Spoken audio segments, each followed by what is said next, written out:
My son leaned across the white linen table and shouted right in my face. He demanded I accept his wife as an equal partner in my company or consider him dead to me. Every single person in that crowded luxury restaurant stopped eating and looked at us. I stood up slowly. I walked around the table and stopped right beside my daughter-in-law. She gave me a smug little smirk. She was absolutely certain I would surrender just to avoid a public scandal. I looked her dead in the eyes and spoke exactly one sentence. The silence in the room was total. 10 minutes later, when the waiter brought them the check, they finally realized who they were truly dealing with. I am Lawrence. I am 69 years old, and I spent my entire life building an empire from absolutely nothing. I provided everything for my son Evan. I thought I was giving him the world, but I only taught him how to take it for granted.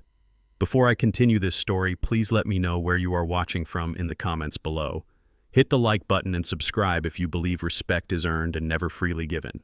We were supposed to be celebrating my company anniversary at the most expensive steakhouse in downtown Chicago. The crystal chandeliers cast a warm glow over the dining room. I had reserved the best table by the window to honor decades of hard work. Instead, my 32-year-old son Evan decided this was the perfect moment to stage a corporate coup. He slammed his fist onto the table so hard the silver cutlery rattled against the porcelain plates. He told me I was holding the business back. He stated in a loud and aggressive voice that I needed to step down and sign over 50% of my commercial real estate company to his 29-year-old wife, Harper. Harper sat next to him, sipping her vintage champagne. She did not even try to hide her absolute contempt for me. She looked at my simple dark suit and told me I was an obsolete old man. She said my outdated methods were a massive liability. She claimed her fresh perspective was the only thing that could save my legacy from ruin. She called me a stubborn relic who refused to step aside for the new generation. She told me I was embarrassing them by clinging to power when I should be resting in a retirement home. I sat there and let her venomous insults wash over me. I did not raise my voice. I did not argue or try to defend my achievements. I just looked down at my hands resting on the white tablecloth. My skin is dark and marked with thick, rough calluses that have never faded. Those calluses tell a story Harper and Evan could never possibly understand. Back in the 1980s, nobody wanted to give a business loan to a young African-American man. I worked 3 brutal manual labor jobs just to buy my first dilapidated warehouse on the south side of the city. I scrubbed floors in office buildings at midnight. I hauled heavy bricks in the freezing rain. I swallowed my pride every single day while facing bankers who openly laughed at my ambitions. I built a massive logistics and real estate empire brick by brutal brick. I paid for every single square foot of property with my own sweat and blood. Then I looked across the table at Evan. His hands were perfectly manicured and completely soft. He had never lifted anything heavier than a golf club his entire life. He wore a custom-tailored Italian suit paid for by the massive trust fund I had set up for him. He wore a luxury diamond watch bought with the executive salary I provided for a job he barely showed up to do. I realized in that exact moment that my late wife Gwendolyn was absolutely right. She always warned me that shielding a child from hardship only creates a man who crumbles at the first sign of struggle. I had created a monster of entitlement by giving him everything I never had. Harper reached into her designer bag and pulled out a thick legal document. She placed it right on top of my dinner plate. It was an aggressive transfer of ownership contract drafted by her own lawyers. She handed me a heavy gold pen. She told me to sign it right now if I wanted to keep my family intact. She said it was the only logical business decision left for me to make. I picked up the pen. I felt the cold metal in my calloused fingers. Evan leaned back in his leather chair with a deeply satisfied grin. He thought he had won the war. He truly believed my silence was the silence of a defeated old man giving up his life work. I put the pen down on the table without signing a single page. I stood up from my chair and slowly buttoned my suit jacket. I walked around the large table until I was standing directly behind Harper. I leaned down so my voice would only reach her ears. My tone was perfectly calm and completely devoid of any anger. I told her to check her email. I informed her that she did not need my signature tonight. I told her she had officially been a 50% partner of the management company since 9 o'clock this morning. I pulled out my wallet and placed a single crisp $20 bill on the table for the coat check attendant. I did not say another word. I turned my back on my ungrateful son and his greedy wife. I walked out of the restaurant into the cold night air without looking back. I stepped into my waiting car and told my driver to take me straight home. Back in the crowded restaurant, Harper practically tore her phone out of her expensive purse. She opened her email application with trembling fingers. She found a certified electronic message from my head corporate lawyer, Aaron Cohen. It contained a digital verification making her a legal executive partner of Dubois Management. A massive, victorious smile spread across her painted face. She showed the glowing screen to Evan, and they practically cheered right at the table. They immediately ordered another bottle of the most expensive vintage champagne the restaurant had to offer. They wanted to celebrate their newfound power and wealth. They ate imported lobster and premium steaks. They talked loudly about how they were going to entirely renovate my private office and fire my oldest and most loyal employees by the end of the week. An hour later, the waiter approached their table carrying a black leather folder. The dinner bill came out to exactly $2,500. Evan did not even look at the itemized receipt. He casually pulled out his solid metal corporate card and handed it to the waiter. He continued talking to Harper about buying a brand new imported sports car the very next morning. 5 minutes later, the waiter returned to the table. He looked extremely uncomfortable and shifted his weight nervously. He placed the heavy metal card back on the table and politely informed Evan that the transaction had been declined. Evan laughed out loud. He arrogantly assumed it was a simple bank error or a security hold. He pulled out his personal platinum credit card and handed it over with an annoyed sigh. The waiter returned 2 minutes later, shaking his head. That platinum card was also completely declined. Harper rolled her eyes at the inconvenience and pulled out her own premium credit cards. Every single piece of plastic they handed to the waiter was instantly rejected by the machine. The restaurant manager walked over to their table to address the growing situation. The surrounding wealthy guests started to stare and whisper among themselves. Evan pulled out his phone in an absolute panic and opened his banking application. A bright red error message completely covered his screen. Every single bank account attached to his name was entirely frozen. The corporate accounts were inaccessible. The personal trust funds showed a balance of 0 available funds. Harper desperately tried to log into her own financial accounts. She received the exact same frozen notification. They sat there in their expensive clothes, staring at a massive restaurant bill they could not possibly pay. They were completely trapped in the middle of a luxury dining room. The horrifying realization finally hit them. They had no idea what kind of game I was actually playing. The sun had barely risen over the Chicago skyline the next morning when my private office phone rang. It was Gregory, my chief financial officer of over 20 years. He calmly informed me that my son and his wife had just stormed through the front glass doors of our corporate lobby. They were screaming at the terrified front desk receptionist and demanding immediate, unrestricted access to the executive financial floor. I told Gregory to let them up and to bring the new binders. I sat comfortably behind my massive oak desk, sipping my morning black coffee. I watched the live security monitors as Evan and Harper marched out of the executive elevator. They looked completely unhinged. The polished arrogance from the high-end steakhouse the night before had been replaced by pure, frantic panic. They had spent the entire night frantically calling banks only to be told they had 0 access to their frozen accounts. They burst through my heavy wooden double doors without even bothering to knock.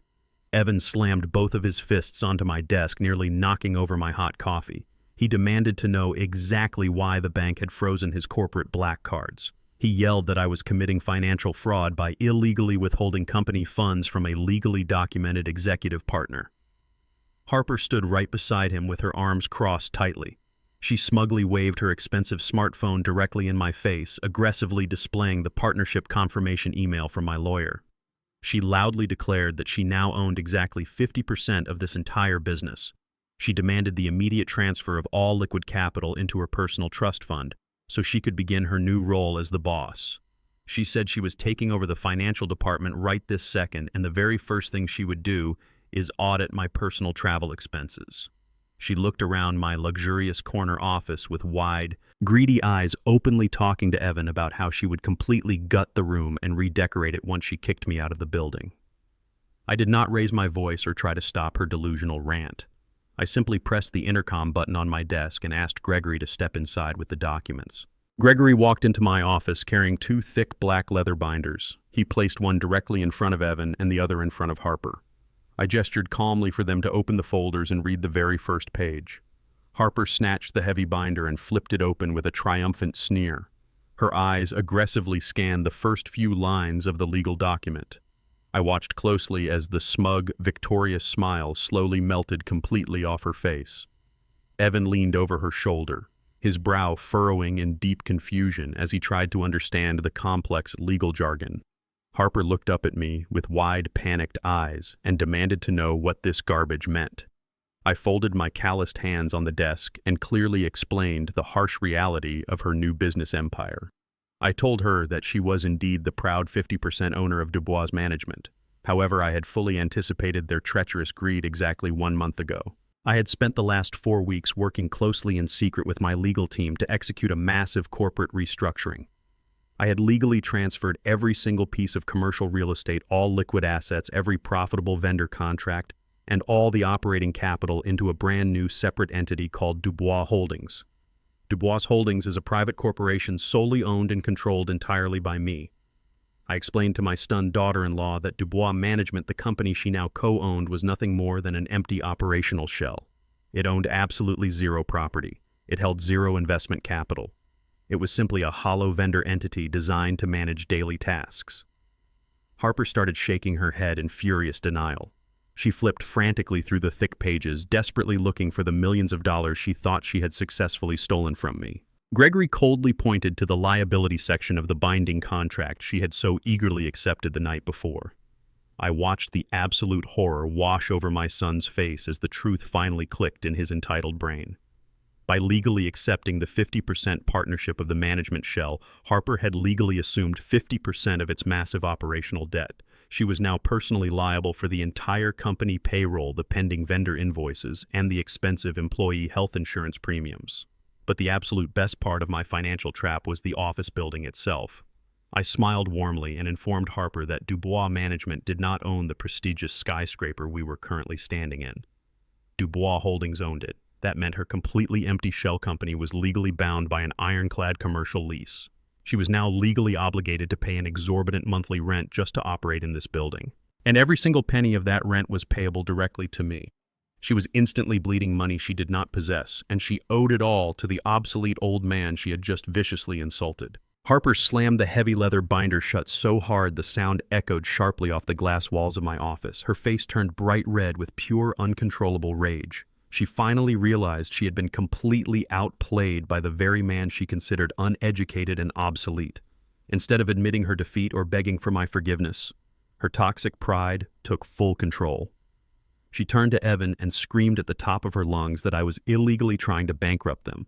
She decided she needed to immediately assert her dominance and take physical control of the workspace. She loudly declared that since she was the managing executive partner, she had the supreme legal authority to cut operational costs however she saw fit. She grabbed Evan tightly by the arm and stormed out of my office, marching directly down to the ground floor security desk. I watched on the live monitors as she aggressively threatened the head security guard with immediate termination if he did not strictly comply with her orders.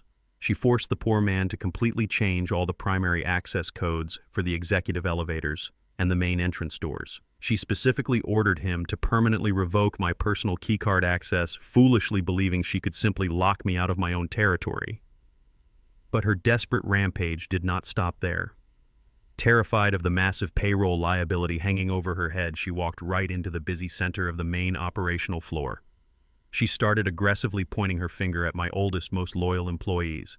She fired senior logistics managers, dedicated data clerks, and long-term coordinators right on the spot in front of everyone. She offered them absolutely zero notice and explicitly refused to provide a single cent of severance pay. She screamed at hardworking people who had faithfully served my company for over 20 years, ordering them to pack up their desks and get out of her sight immediately. She genuinely thought firing my loyal team would instantly stop her financial bleeding and prove she was the undisputed boss. She had absolutely no idea that her reckless, cruel actions were playing exactly into the next phase of my carefully orchestrated plan. She was violently clearing the board for me, entirely unaware of the massive storm waiting for her on payday. Friday morning rolled in with a bitter chill. The corporate office was usually buzzing with the sound of ringing phones and clacking keyboards. Today it sounded like a powder keg waiting for a match. By 10 o'clock in the morning, the automated payroll system had officially rejected every single direct deposit for the entire company. Dubois Management simply did not have the liquid funds to pay a single employee. The hardworking people Harper had viciously fired the day before had returned to the building. They stood shoulder to shoulder with the remaining staff who had just realized they were working for a bankrupt shell. Over 60 angry professionals gathered directly outside the glass walls of the executive suite. They demanded their hard-earned paychecks.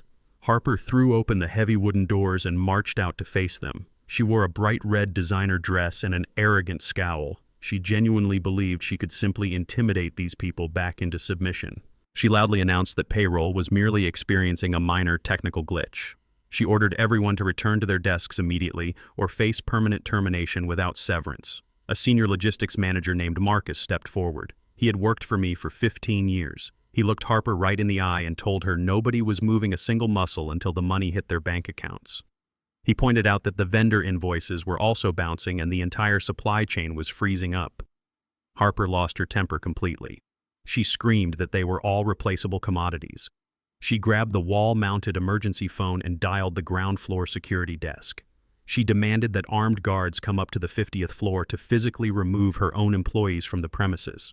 She threatened to have Marcus arrested for trespassing. She stood there panting with rage, fully expecting a squad of security officers to rush out of the elevators to do her bidding. I was already waiting patiently in the grand lobby on the ground floor. I had spent the early morning drinking herbal tea and reviewing the newly drafted employment contracts with my lawyer, Aaron Cohen. When the security chief received Harper's frantic call, he immediately looked over at me for guidance. I gave him a simple nod. We stepped into the private executive elevator together. The doors opened on the 50th floor just as Harper was threatening to call the city police. The entire floor went completely silent when I stepped out. I walked past my ungrateful daughter-in-law without even acknowledging her existence. I turned to face my dedicated employees. I looked at Marcus and the dozens of familiar faces who had helped me build my empire. I spoke clearly and calmly so every single person could hear me. I told them that Dubois' management was a sinking ship piloted by arrogant fools. I explained that I had legally established Dubois Holdings and I needed a highly experienced team to run it. I gestured for Aaron Cohen to step forward. He opened a thick leather briefcase and pulled out dozens of crisp new employment contracts. I announced that anyone who signed with Dubois Holdings right now would retain their exact seniority and job titles. I offered every single person a 15% salary increase starting immediately. I also guaranteed a $5,000 signing bonus to be deposited into their accounts by noon today to cover the stress of the morning. The shift in the room was absolute and instantaneous. Marcus was the very first person to walk forward. He took a pen from Aaron and signed his name with a massive smile. Within 10 minutes, every single employee on the floor had signed a new contract with Dubois Holdings. Harper and Evan stood paralyzed in absolute shock. They watched in pure horror as their entire workforce packed up their personal belongings. My team did not just sign the papers. They actively physically abandoned the Dubois management floor. They marched towards the elevators, laughing and cheering. I stood by the glass doors and shook the hand of every single person as they left. I looked back at Evan. His face was completely drained of color. He was standing in the middle of a 50,000 square foot office with absolutely no one to run it. The phones on the abandoned desks suddenly started ringing simultaneously. Angry vendors were calling to demand their late payments. There was no administrative assistant to answer the calls. There was no logistics manager to negotiate the terms. There was no accountant to balance the empty books. I smiled at my son. I buttoned my suit jacket and walked into the elevator. I left them entirely alone in a massive, silent, empty office with millions of dollars in debt and zero manpower. The deafening silence of the empty office slowly drove Harper and Evan into a state of sheer panic. They retreated into my old executive suite and locked the heavy wooden doors. They were bleeding money by the minute. The angry vendor emails were piling up in their corporate inboxes with threats of immediate legal action. They needed cash immediately to keep up their pathetic facade of success. They also needed money to pay the exorbitant commercial rent they now owed directly to me. Harper began frantically tearing through my old filing cabinets. She dumped out desk drawers and ripped apart archive boxes, searching for anything of value. She finally reached the small private closet in the corner of the room. She found a heavy steel backup safe hidden beneath the floorboards. I had intentionally left the combination dial slightly off the final number. It was a calculated trap waiting for a greedy mouse. Harper yanked the heavy steel door open. Her eyes lit up with desperate triumph. Inside the safe was a thick leather-bound corporate checkbook. It was connected directly to my personal executive retirement fund. This account was entirely separate from the frozen corporate assets and held millions of dollars in liquid cash. Harper grabbed the checkbook and practically sprinted back to the massive oak desk. Evan tried to warn her that touching that account was a massive federal crime. He nervously reminded her that those funds belonged exclusively to my private estate. Harper venomously told him to shut up and be a real man. She viciously rationalized that this was their money anyway, since I owed them for years of emotional distress. She pulled a pen from her designer purse. She opened my old digital signature file on the computer screen. She spent 20 minutes carefully practicing my handwriting on a piece of scrap paper. Once she felt confident, she filled out a blank retirement check. She wrote the amount for exactly $500,000. She made it payable directly to her own private trust fund. She carefully forged my signature on the bottom line with absolute precision. She blew on the wet ink with a victorious smirk. She genuinely believed she had just outsmarted me again and saved her new company from immediate bankruptcy. She had absolutely no idea that she had just sealed her own fate. She had just crossed the line from a simple family dispute into committing deliberate federal wire fraud. I was sitting quietly in the leather armchair of my home study when my private, secure cell phone began to ring. It was a direct line very few people had access to. I looked at the caller identification and saw the name of my personal wealth manager at the federal bank. I answered the call with a calm greeting. The manager sounded incredibly nervous. He apologized for interrupting my afternoon, but explained that an extremely unusual transaction had just crossed his desk. A paper check for exactly $500,000 had been deposited directly into a private trust fund belonging to Harper. He told me the check was drawn from my secure executive retirement account. This account was not just a standard pool of liquid capital. It was a deeply personal fund I had carefully built over 40 years, specifically designed to ensure that my late wife, Gwendolyn, and I would never have to rely on anyone else in our old age. The sheer audacity of Harper attempting to drain the very lifeblood of my retirement was staggering. The manager explained that while the signature looked exceptionally accurate, it had triggered their high-level fraud alert system because I had not written a physical paper check in over a decade. He asked me if I wanted him to immediately freeze the transaction and dispatch the authorities to arrest whoever had forged the document. I closed my eyes and took a deep breath. I pictured the desperate greed on Harper's face as she sat in my old office copying my handwriting. In that quiet moment, my thoughts drifted back to Gwendolyn. She was a woman of infinite wisdom and quiet strength. Whenever we faced ruthless competitors in the early days of building our business, she would always give me the exact same piece of advice. She would hold my calloused hands and tell me to always let a snake show its full length before chopping off its head. If I stopped the check right now, Harper would simply claim it was a misunderstanding or a desperate mistake made under extreme pressure. She would likely get away with a minor slap on the wrist. I needed her to fully commit to her own destruction. I opened my eyes and spoke clearly into the phone. I told the bank manager to authorize the transfer immediately. I explicitly instructed him to clear the funds and allow the $500,000 to settle directly into her account without any further delays. The manager was completely stunned, but he followed my direct orders without question. I hung up the phone and placed it gently on my desk. Harper had just successfully committed federal wire fraud. The trap was officially set, and the steel jaws were waiting to snap shut. Across town, inside the empty shell of Dubois Management, Harper was staring intently at her banking application.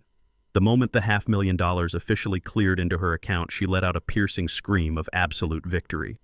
She grabbed Evan and kissed him, completely convinced that they had just brilliantly outsmarted me. She felt utterly invincible. She immediately transferred a massive portion of those stolen funds to hire one of the most ruthless and ethically corrupt lawyers in the entire city. His name was Richard, a man notorious for destroying wealthy families in probate court, just to secure a massive percentage of the final settlement. Richard did not care about the truth or the morality of the situation. He only cared about the size of the upfront retainer fee. She knew that simply possessing the stolen cash was not enough to secure her long-term power. She needed a permanent way to completely reverse the legal creation of Dubois Holdings and claw back the commercial real estate I had taken from them. Richard sat them down in his lavish downtown office and devised a vicious strategy.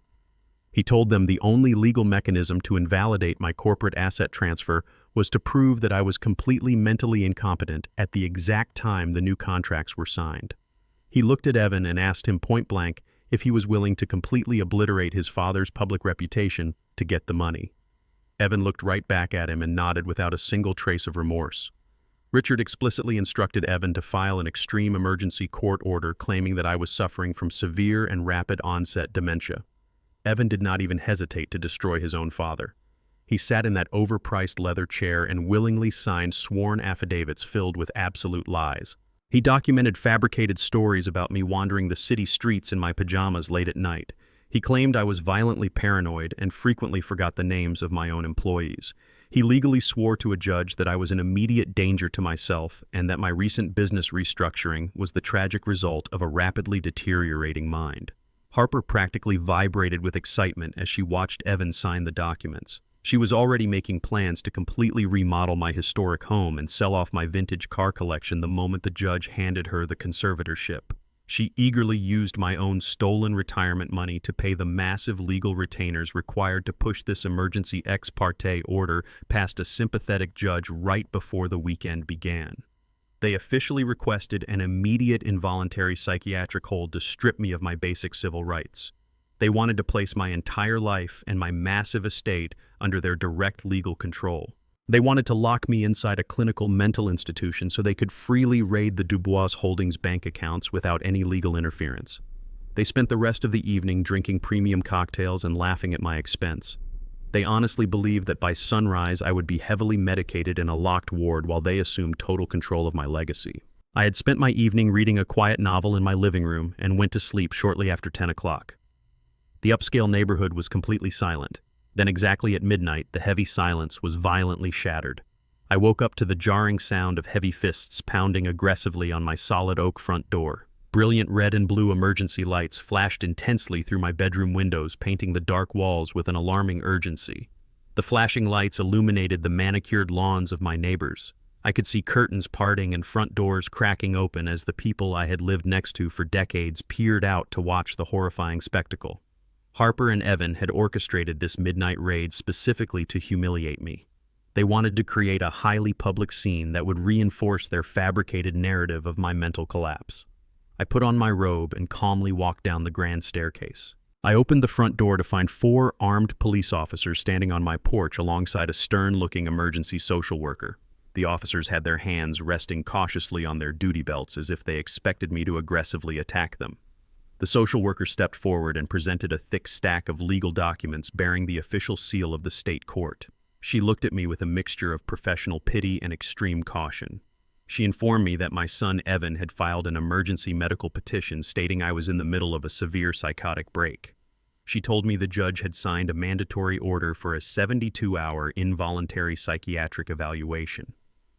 The lead police officer stepped closer and sternly instructed me to come with them peacefully. He warned me that if I resisted in any way, they were legally authorized to use physical force and place me in heavy restraints. They were treating a respected 69-year-old businessman like a dangerous, unhinged criminal based entirely on the greedy lies of an entitled child. I did not raise my voice and I did not argue with the officers. I simply asked for exactly 5 minutes to get dressed. They followed me inside and watched my every move as I put on a tailored dark suit. I adjusted my tie in the mirror and prepared to walk directly into the nightmare they had constructed for me. I stepped out of my beautiful home and allowed the police to escort me into the back of their waiting cruiser. As the heavy metal doors locked firmly behind me, I realized Evan had finally crossed the point of no return. The back of the police cruiser smelled of stale coffee and cheap industrial disinfectant. The hard plastic seat offered zero comfort as the vehicle sped through the dark, quiet streets of the city. I sat completely still with my hands resting squarely on my knees. I watched the city lights blur past the metal wire mesh separating me from the front seats. The officers did not speak to me. They treated me exactly like a volatile prisoner waiting to violently erupt. When we finally arrived at the county psychiatric facility, the automated sliding doors opened to reveal a bleak, sterile admission lobby bathed in harsh fluorescent light. The smell of bleach hung heavily in the freezing air.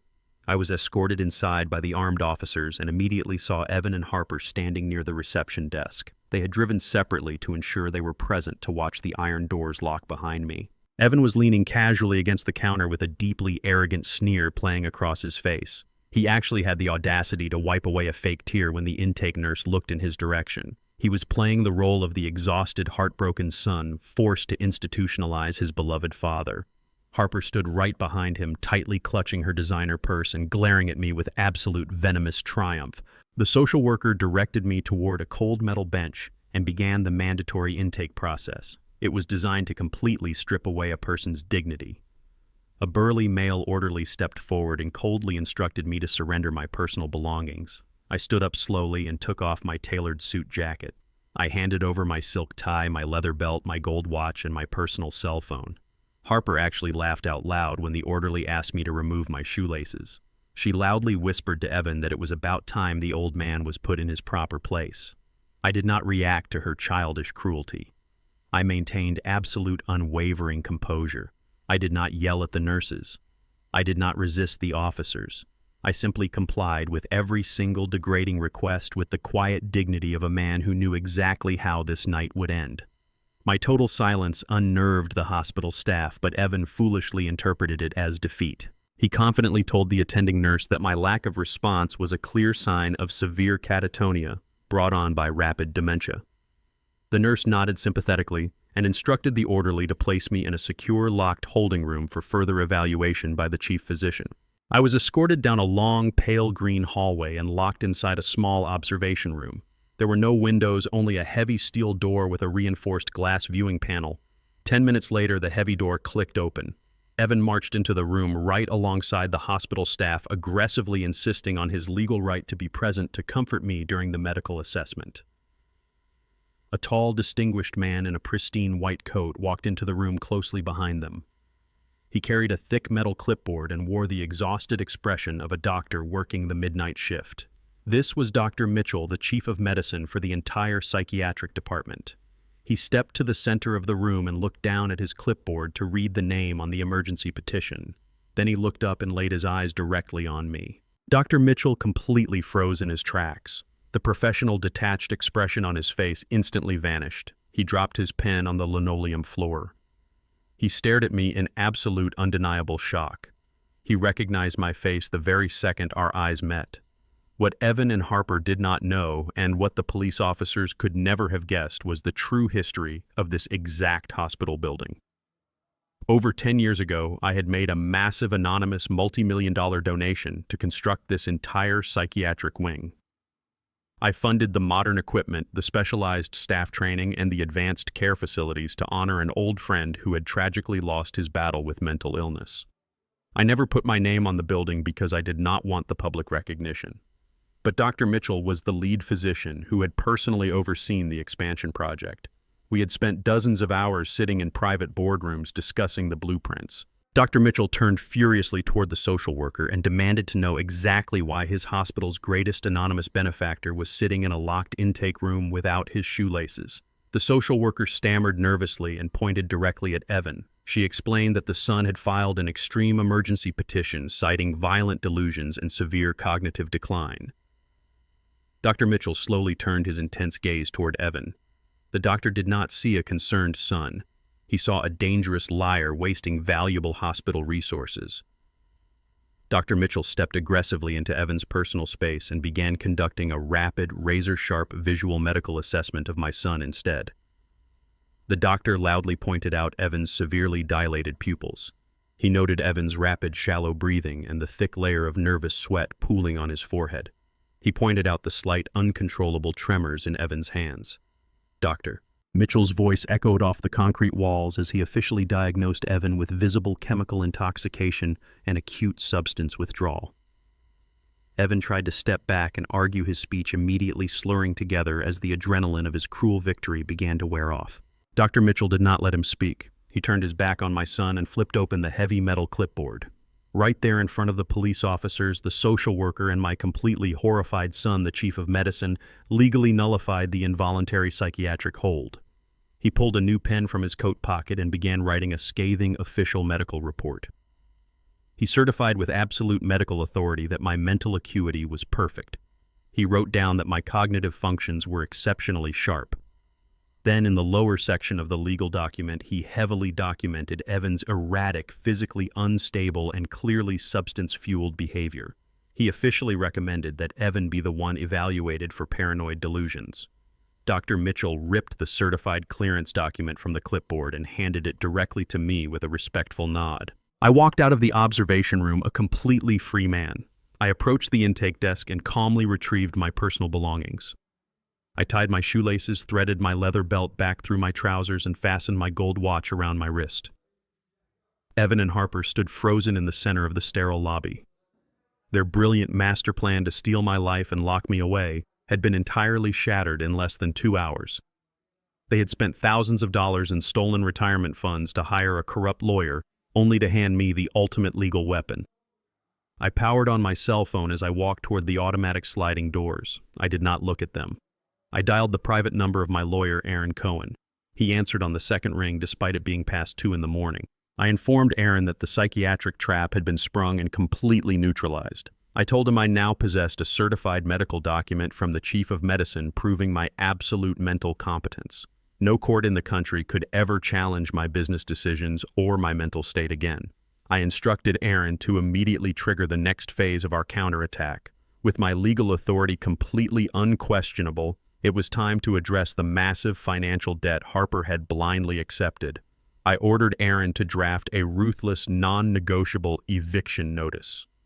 Dubois Management, the empty shell company Harper proudly owned, had failed to pay its exorbitant commercial rent for the downtown office suite. I instructed Aaron to finalize a strict 3-day pay or quit order for exactly $120,000 in unpaid operational fees. I told him to have it legally served by armed county sheriffs the moment the sun came up on Monday morning. I walked out of the hospital into the cool night air, leaving my son trapped in a nightmare entirely of his own making. Monday morning arrived with a brutal reality check for my son and his wife. The 50th floor of the corporate tower was completely silent. There were no ringing phones and no busy employees walking the halls. There was only the hollow, mocking echo of their massive failure. Evan and Harper had spent the entire weekend locked inside that empty office. They were desperately trying to figure out a way to run a multi-million-dollar logistics shell with zero manpower and frozen bank accounts. They had ordered expensive takeout food and left the garbage rotting on my pristine conference table. At exactly 9 o'clock, the heavy brass doors of the private executive elevator slid open. I stepped out onto the polished marble floor wearing a sharp gray suit. My lawyer, Aaron Cohen, walked right beside me holding his heavy leather briefcase. We were closely followed by 2 armed county sheriffs acting as official process servers. Harper was sitting behind my old reception desk, furiously typing on her laptop, likely trying to secure more high-interest loans. When she saw the uniformed officers, her face instantly contorted with defensive rage. She jumped to her feet and demanded to know what we were doing on her private property. Aaron Cohen did not offer a polite greeting or acknowledge her anger. He walked straight up to the mahogany desk and placed a thick legal folder right over her keyboard. He formally announced that she was being served with a mandatory 3-day pay or quit eviction notice. Harper stared blindly at the bold black letters on the front page. The document clearly stated that Dubois Management owed Dubois Holdings exactly $120,000 in immediate past-due commercial rent and operational security deposits. Because Harper had legally assumed 50% ownership of the management shell, she was now personally responsible for this massive financial burden. The legal terms were absolutely ironclad. She had exactly 3 days to produce the 6-figure sum, or she would forfeit the lease completely. But because she had already publicly declared she had zero funds and her accounts were frozen, the legal reality meant she had to vacate the premises immediately. Harper snatched the document off the desk and threw it directly onto the floor. She screamed that this was an illegal shakedown. She yelled that I was a bitter old man trying to steal her rightful company. She refused to acknowledge the binding contract she had eagerly signed just days prior. She truly believed her own lies and thought she could simply refuse to leave. Harper decided to escalate the situation by playing her absolute favorite card. She grabbed her cell phone and immediately dialed emergency services. She put on a spectacular theatrical performance for the 911 dispatcher. She forced her voice to tremble uncontrollably and manufactured fake tears. She claimed a hostile, aggressive man was trespassing in her corporate office and physically threatening her life. She desperately pleaded for local police officers to arrive quickly to protect her from immediate danger. It was a classic, calculated manipulation tactic. She fully intended to use her status as a distressed, crying white woman to weaponize the police against a composed African-American man. She wanted to recreate the historical dynamic that had destroyed so many men who looked like me.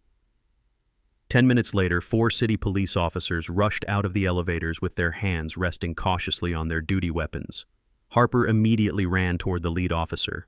She pointed a trembling finger directly at my chest. She sobbed hysterically and claimed I was a deranged former owner illegally trying to extort money from her legitimate business. She begged them to arrest me for trespassing and harassment right on the spot. The lead officer turned his stern gaze toward me, fully expecting a chaotic physical confrontation. I did not raise my hands in defense. I did not raise my voice or attempt to argue with my ungrateful daughter-in-law. I stood perfectly still with the absolute confidence of a man who owned the very floor we were standing on. I calmly introduced myself and nodded to my lawyer. Aaron Cohen opened his leather briefcase and handed the lead officer a pristine stack of certified documents. He presented the original property deeds proving that my private company, Dubois Holdings, was the sole owner of the entire skyscraper. He provided the legally binding commercial lease agreement bearing Harper's own signature. He handed over the official eviction notice that had just been lawfully served by the county sheriffs. Finally, Aaron presented the certified medical clearance from the hospital chief of medicine, entirely preempting any false claims Evan might try to make about my mental state. The lead police officer spent 5 quiet minutes meticulously reviewing the official state documents. The tense atmosphere in the room shifted dramatically. The officer closed the folder and handed it back to Aaron. He turned to face Harper, and the sympathy was completely gone from his eyes. He sternly informed her that this was a lawful eviction process, and she had absolutely no legal right to occupy the building without paying rent. He told her she was currently trespassing on private property owned by Dubois Holdings. Harper tried to argue and force more tears, but the officer cut her off sharply. He ordered Harper and Evan to pack their personal belongings into boxes and vacate the executive floor in exactly 10 minutes, or they would both be arrested and dragged out in handcuffs. The sheer humiliation of being physically thrown out of the building finally broke Evan. He looked completely defeated as the armed police officers watched their every move. Harper was crying real tears of absolute frustration as she haphazardly threw her expensive designer items into a cheap cardboard box. They were losing their grand corporate headquarters, and they had absolutely nothing to show for their treacherous coup. As the 10-minute deadline rapidly approached, Evan asked the lead officer for permission to enter my private study one last time. He claimed he needed to retrieve a sentimental family photograph from the bookshelf before leaving forever. The officer nodded but stood firmly in the open doorway to strictly monitor him. Evan walked into the dark study. His hands were shaking with nervous adrenaline. He did not care about any family photographs. He walked directly toward the heavy oak desk I had used for 2 decades. He reached underneath the bottom drawer and felt for the hidden compartment I had built many years ago. His fingers brushed against cold metal. He quickly unlatched the secret panel and pulled out a small, heavy black hard drive. He slipped the encrypted device deep into his coat pocket before the police officer could notice the subtle movement. Evan walked back out to the main lobby carrying a meaningless picture frame to complete his pathetic deception. He believed he had just secured their ultimate financial salvation. He knew from my past private business conversations that I kept a highly secure encrypted digital ledger. He fully believed this specific black hard drive contained access codes to millions of dollars in untraceable offshore cryptocurrency. He thought he had just successfully stolen my secret financial reserve right under the noses of the police. The officers then escorted my son and his wife into the dirty service elevator. They were forced to carry their cardboard boxes out through the underground loading dock like common thieves. As the heavy metal doors closed, Evan patted his coat pocket with a desperate, triumphant smirk. He honestly believed the stolen hard drive would give him the power to completely destroy me and fund their new business empire. He had absolutely no idea that he had just taken my most dangerous bait. He was walking directly into a digital trap that would trigger the full, unstoppable wrath of the federal government. Evan drove his luxury car recklessly all the way back to their sprawling suburban mansion. He burst through the heavy front doors and immediately locked them behind him. Harper was right on his heels, carrying the few cardboard boxes the police had allowed them to take from the office. Evan did not care about the boxes or the humiliating public eviction they had just suffered. He pulled the heavy black hard drive from his coat pocket and slammed it onto the glass dining table. He told Harper this small device was their ultimate golden ticket. He explained that men of my generation did not trust traditional banks with extreme wealth. He was absolutely convinced this drive contained the private digital keys to my hidden offshore empire, but the drive was completely encased in military-grade encryption. Evan knew he could not just plug it into his laptop and browse the files. He needed a serious professional. He used an untraceable burner phone to contact a highly illegal black market information technology specialist he had met years ago during a shady corporate buyout. He offered the man $10,000 in cash just to show up at their house immediately. An hour later, a pale, nervous man carrying a heavy, reinforced backpack arrived at their mansion. He set up 2 high-powered laptops on the dining table and connected them to the stolen drive with a tangle of thick black cables. For 3 agonizing hours, the lavish living room was filled with the frantic clicking of keyboards and the humming of overworked cooling fans. Evan paced back and forth across the expensive imported rug, constantly chewing on his fingernails. Harper stood directly over the expert with her arms crossed, demanding to know how much longer it would take to access the money. The specialist finally struck the enter key with a heavy sigh of relief. The primary screen flashed a bright, solid green. He proudly announced that he had successfully bypassed the biometric firewall and cracked the main encryption partition. He quickly opened the master folder. Inside was a single, highly secured digital ledger connected to a private offshore banking portal located in the Cayman Islands. The expert stepped back from the table and pointed at the glowing screen. Evan and Harper leaned in closely to look at the numbers. The available liquid balance displayed in bold white font was exactly $5 million. Harper let out a piercing gasp of pure exhilarated greed. $5 million was more than enough cash to completely replace the corporate empire they had just lost to my legal maneuvering. It was enough capital to launch a brand new logistics firm, aggressively destroy my public reputation, and maintain the luxurious lifestyle she believed she inherently deserved. Evan immediately grabbed the computer mouse and tried to wire the entire balance directly into their joint domestic checking account. The system violently rejected the command with a sharp error tone. The digital expert pushed Evan out of the way and quickly read the complex routing requirements scrolling across the screen. He explicitly explained that this was not a standard savings account. It was a highly restricted shadow account specifically designed to hold untaxed offshore assets. He told them the only way to successfully move the $5 million into the United States without immediately triggering international banking alarms was to route the money through a series of anonymous shell companies. This complex process required massive upfront capital to pay the offshore brokers, the digital clearinghouses, and the international transfer fees. The system demanded exactly $480,000 in verified liquid funds to facilitate the secure transfer of the $5 million. Evan completely panicked. Their corporate black cards were entirely frozen. Their personal accounts were completely locked by the bank. They simply did not have $500,000 of clean money to pay the routing fees. But Harper smiled a vicious, predatory smile. She calmly reminded Evan about the $500,000 she had successfully forged and stolen from my private retirement account just 3 days ago. That stolen money was currently sitting completely untouched in her personal trust fund. Evan hesitated for a brief second, fully realizing that mixing stolen domestic funds with offshore shadow money was crossing into massive federal crimes. Harper loudly berated him for being a cowardly failure. She explicitly told him that once they had the $5 million in hand, they could easily hire an entire team of ruthless corporate lawyers to bury any minor financial discrepancies. She coldly commanded the expert to link her private trust fund directly to the offshore portal. The expert warned them that once the transaction began, it could not be stopped, paused, or reversed under any circumstances whatsoever. Harper did not care about the risks. She authorized the payment. The stolen $480,000 was instantly drained from her account to pay the phantom transfer fees. A large blue loading bar appeared in the center of the computer screen. It slowly began to fill as the system authenticated the massive international wire. Harper poured 2 glasses of expensive vintage champagne. She handed one to Evan and they toasted to their brilliant victory. They stood in their lavish dining room watching the blue bar slowly creep toward completion. 90%, 95%, 99%. They actually started laughing loudly, completely intoxicated by their own perceived genius and undeniable greed. The blue loading bar finally hit 100%. Evan raised his champagne glass in a triumphant cheer. But the celebratory confirmation screen they were expecting never appeared. Instead, the entire computer monitor instantly flashed a blinding, violently bright red. A deafening, high-pitched alarm began blaring directly from the laptop speakers. The digital expert violently shoved his chair backward and scrambled away from the table in pure terror.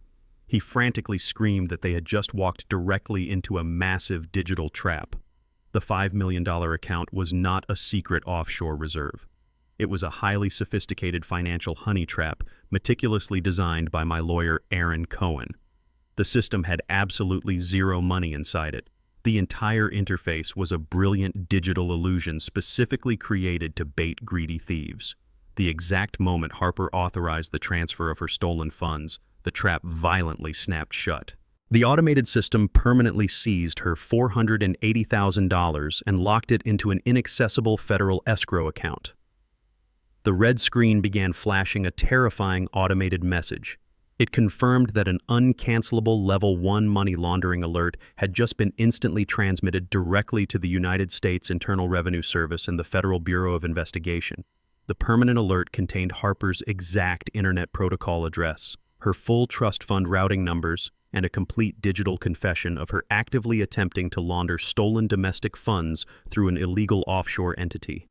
The expert did not waste a single second. He aggressively yanked his external hard drives from the laptop, zipped his heavy backpack, and sprinted out the front door without even asking for his $10,000 payment. He knew the federal authorities were already mobilizing, and he refused to be caught in the blast radius. Evan dropped his expensive crystal champagne glass. It shattered into 100 jagged pieces on the hardwood floor.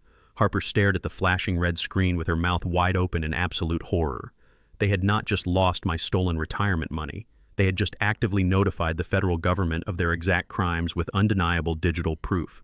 Their perfect master plan had just transformed them into primary federal targets. The morning after the digital alarms violently echoed through their house, Harper decided to live in a complete state of aggressive denial. She convinced herself the red warning screen was just an intimidation tactic and not a real federal alert. She desperately needed to feel powerful and wealthy again. She drove her luxury sport utility vehicle to an exclusive boutique in the highest-end shopping district of the city.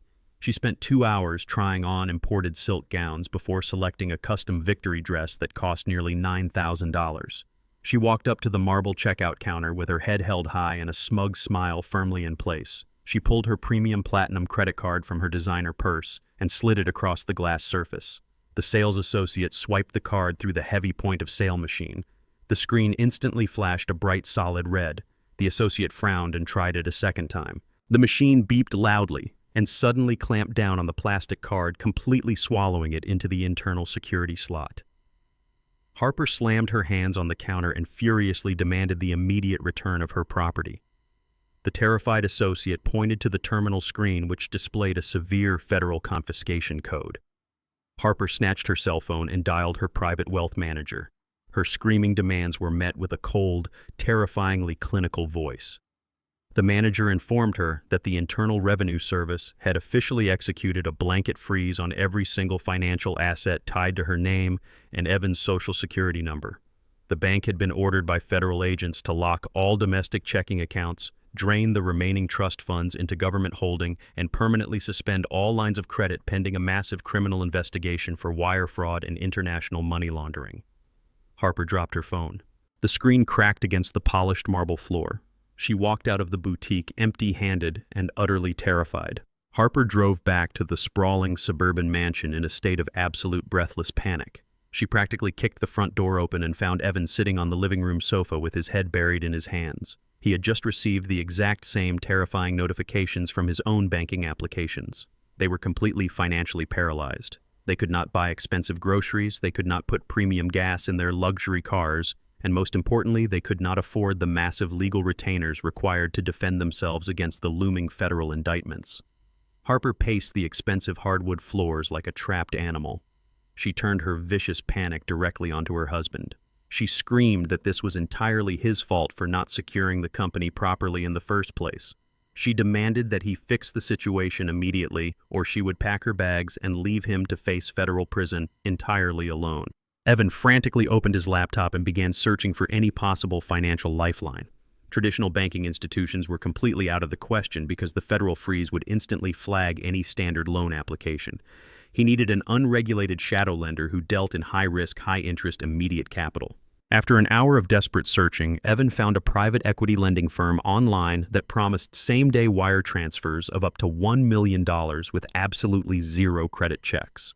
The website looked aggressively sleek and completely anonymous.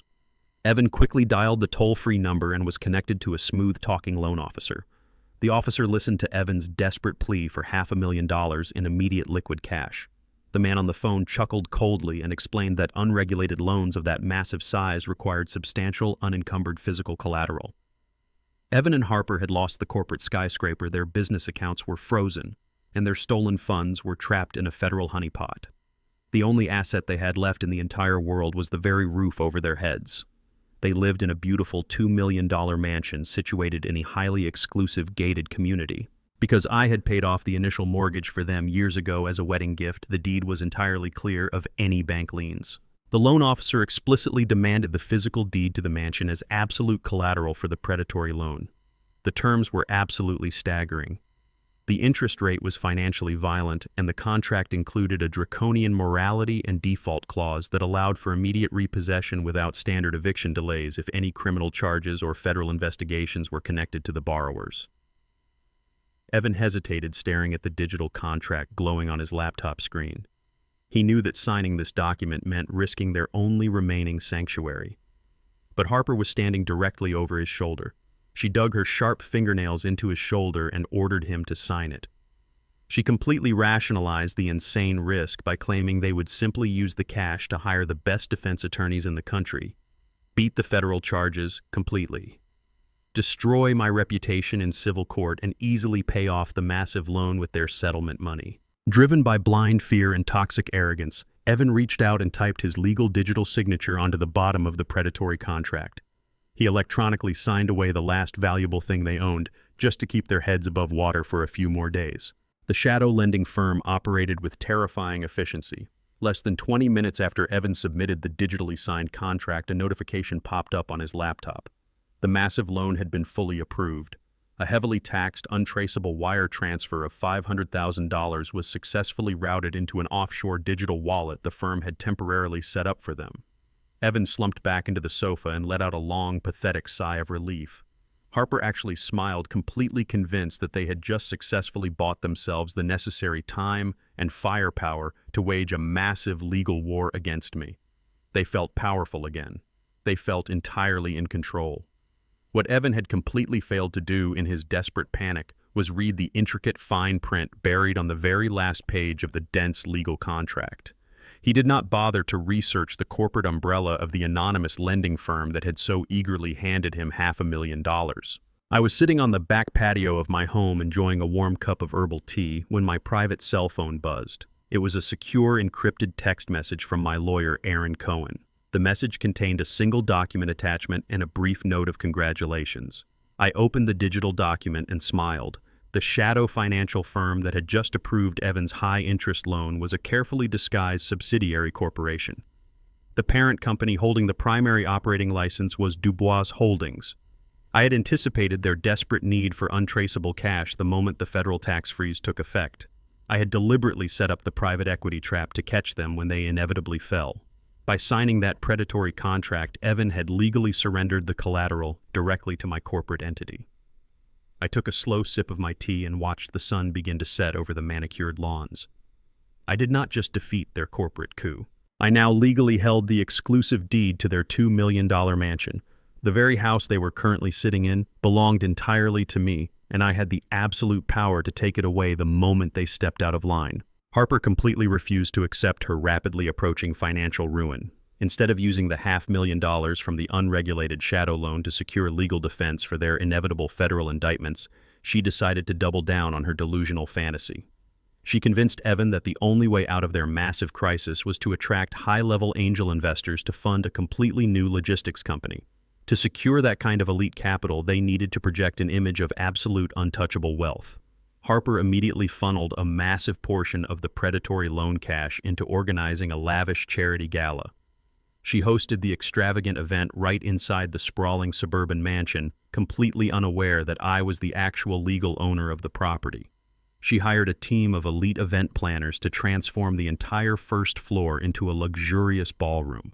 She ordered massive ice sculptures, imported hundreds of exotic floral arrangements, and booked a renowned classical string quartet to play on the outdoor terrace. The driveway was packed with premium valet attendants parking the luxury vehicles of the city's most powerful venture capitalists. Harper wore a custom silk gown she had purchased with the shadow cash. She walked through the crowded room with a bright artificial smile, desperately pitching her grand business vision to anyone holding a checkbook. Evan stood nervously by the grand staircase wearing a tight tuxedo. He was sweating profusely, constantly checking his phone for updates on their frozen bank accounts. They were putting on a spectacular theatrical performance, completely desperate to secure fresh capital before the crushing interest rate of their shadow loan triggered a total default. They had aggressively instructed the security guards at the front gate to deny my entry if I showed up, but they had completely forgotten that I spent 30 years building relationships with the elite business leaders of this city. I did not need a paper invitation to enter a charity gala. I simply arrived in the same limousine as the Citibank president, walking right past the confused security detail in a perfectly tailored classic black tuxedo. I stepped into the grand foyer of the mansion and immediately absorbed the desperate extravagance. Harper was standing near the center of the room, speaking passionately to a group of highly influential real estate developers. I did not march over to her, and I did not raise my voice. I had no intention of causing a loud, disruptive scene. I simply began walking slowly through the crowd of wealthy guests. I carried a stack of sleek premium black leather folders under my arm. I approached a prominent venture capitalist I had known for over a decade. We exchanged warm greetings, and he asked me about my son's new independent business venture. I smiled politely and handed him one of the black folders. I softly suggested that he perform a thorough due diligence check before committing any capital to my daughter-in-law. The investor opened the folder, and his polite smile instantly vanished. Inside that sleek presentation cover was a certified copy of the Internal Revenue Service investigation notice detailing Harper's active money laundering alert.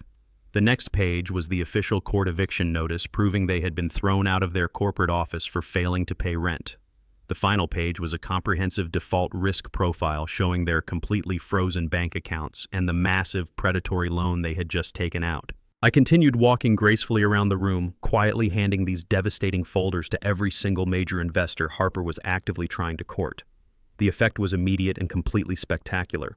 The wealthy elite of the city do not tolerate public financial scandals. They do not invest in federal fugitives. As the investors read the undeniable proof of my son's total financial collapse, a wave of cold panic swept through the extravagant ballroom. Conversations abruptly stopped. People set their expensive champagne flutes down on the nearest tables. The wealthy venture capitalists began quietly making their excuses to leave, signaling their spouses, and briskly walking toward the valet stand. Within 30 minutes, the massive crowd had thinned out entirely. Harper watched in absolute horror as her target demographic practically sprinted out the front doors. She desperately tried to grab the arm of a departing real estate mogul, begging him to stay for the charity auction. The mogul looked at her with pure disgust, shook her hand off his sleeve, and walked out without saying a single word. Harper spun around frantically to find the source of the mass exodus. Her eyes finally locked onto me, standing calmly near the massive stone fireplace. She saw the remaining black folders resting quietly on a silver serving tray next to me.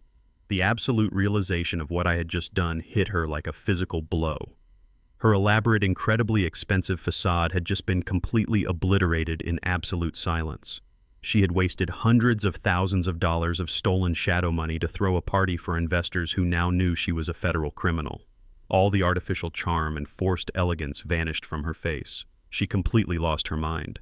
She grabbed a full glass of dark red wine from a passing waiter and marched directly toward me. Her face was contorted with uncontrollable, venomous rage. Before Evan could run across the room to stop her, she stood right in front of me and threw the entire glass of wine directly at my chest. The dark red liquid splashed violently across my crisp white dress shirt and expensive tuxedo jacket. She screamed at the top of her lungs, calling me a pathetic monster who was ruining her life. Then she raised her hand and slapped me across the face with all the physical strength she possessed. The sharp sound of the slap echoed through the nearly empty ballroom. The remaining catering staff gasped in shock and completely froze. I did not flinch. I did not raise my hand to defend myself or strike her back. I simply stood there with the red wine dripping down my jacket. I slowly reached into my pocket and pulled out a white silk handkerchief to wipe my cheek. I looked Harper directly in the eyes.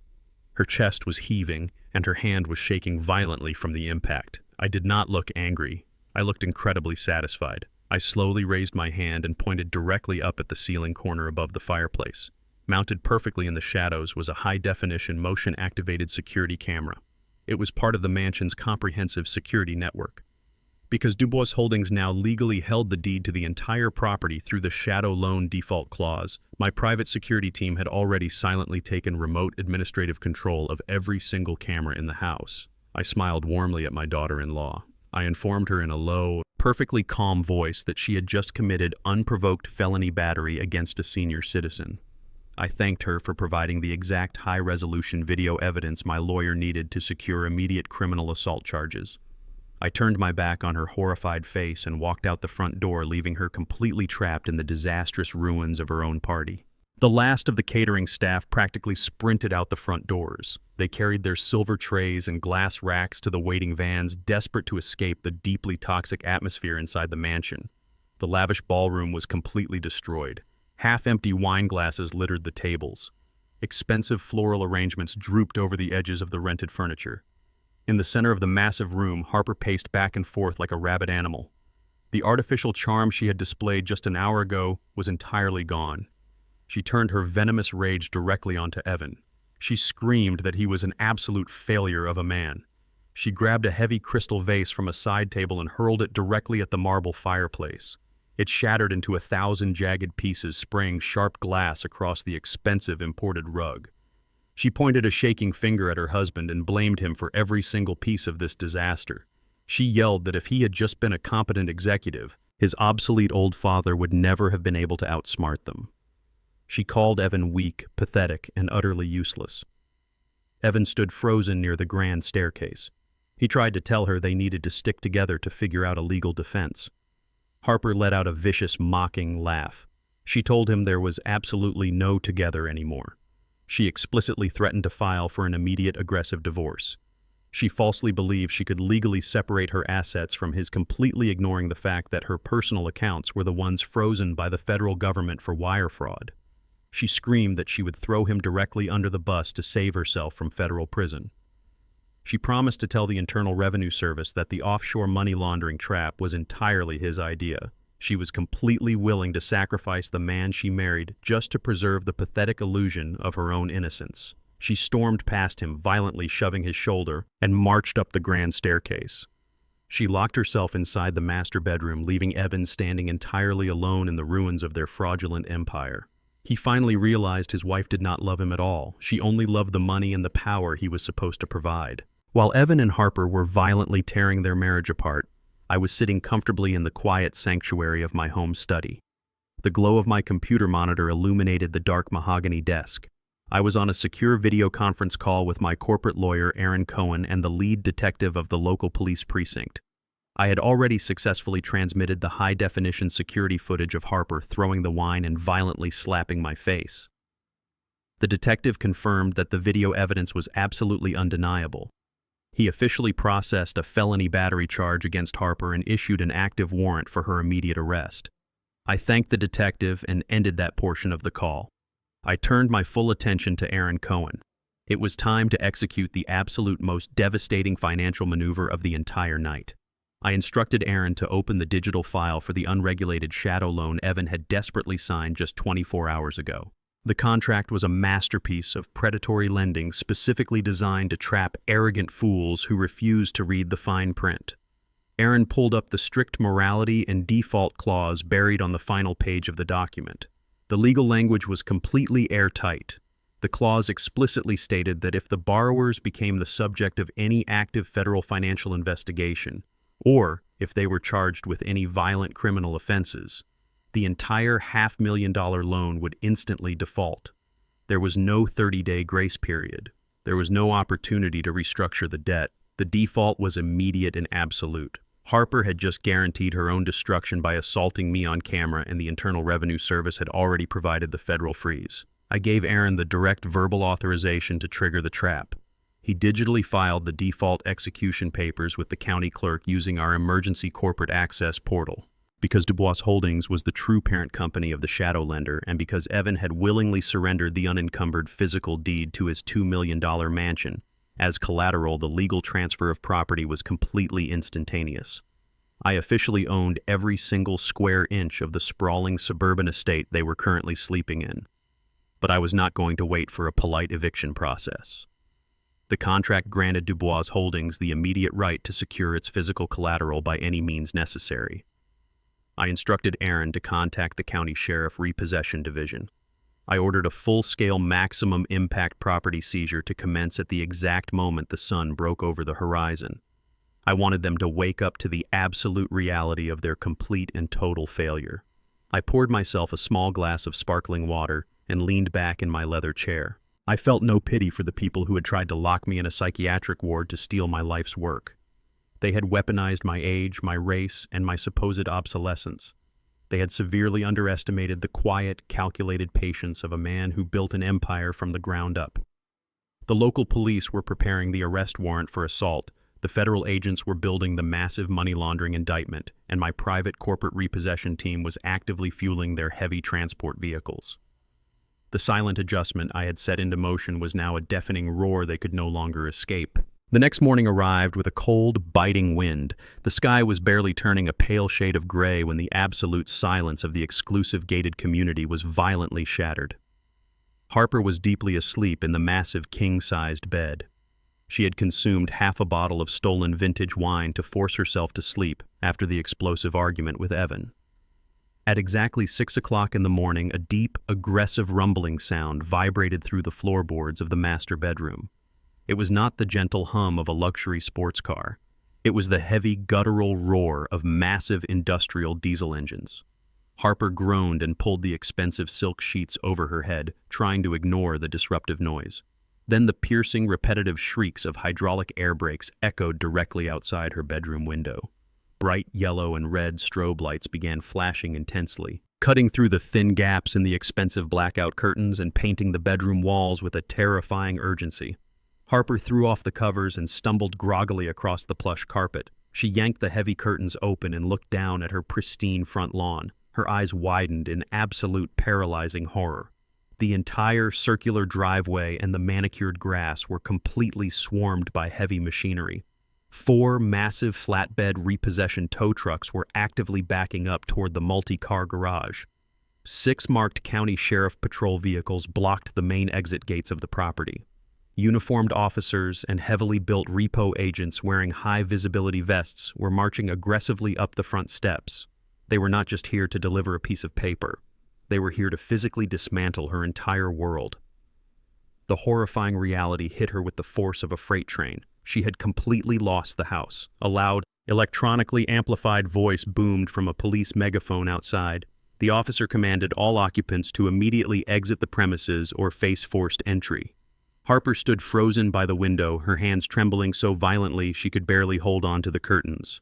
She watched helplessly as a massive repo agent attached a thick steel chain to the front axle of her beloved luxury sport utility vehicle. They were coming for absolutely everything. Before she could even turn around to wake up her husband, the deafening sound of heavy steel fists violently pounding on her solid oak front door shook the entire mansion. The final reckoning had officially arrived. The heavy pounding on the solid oak front door echoed through the massive foyer like cannon fire. Evan stumbled out of the guest bedroom wearing wrinkled sweatpants, his eyes wide with absolute panic. He unlocked the deadbolt with trembling hands. The heavy door was immediately pushed open by 2 broad-shouldered county sheriffs. They stepped into the grand entryway with their hands resting firmly on their utility belts. Close behind them was a team of 6 aggressive repossession agents holding thick clipboards and heavy moving straps. Harper sprinted down the grand staircase, clutching her expensive silk robe tightly around her waist. She looked through the open doorway and let out a blood-curdling scream. A massive yellow tow truck was actively dragging her pristine white luxury sport utility vehicle down the circular driveway. Right behind it, a second truck was violently winching Evan's imported Italian sports car onto a slanted flatbed. Harper completely lost her mind. She ran barefoot out onto the freezing front porch and screamed at the tow truck drivers to drop her property immediately. She furiously pointed her finger at the lead sheriff and demanded he arrest the repo men for grand theft auto. She yelled that she possessed the keys and those vehicles belonged exclusively to her. The lead sheriff did not even blink at her frantic theatrics. He calmly pulled a thick stack of vehicle registration documents from his heavy leather folder and handed them directly to her. Harper stared at the papers in absolute confusion. The sheriff bluntly explained the harsh legal reality of their situation.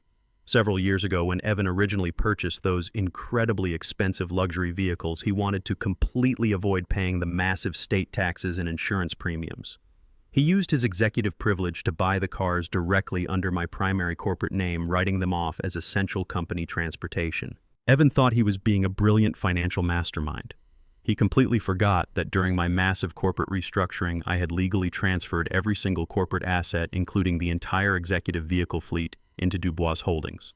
Because Evan and Harper had triggered the absolute default clause on their shadow loan, and because Dubois Holdings owned that shadow lending firm, I was not stealing their personal cars. I was simply reclaiming my own company property.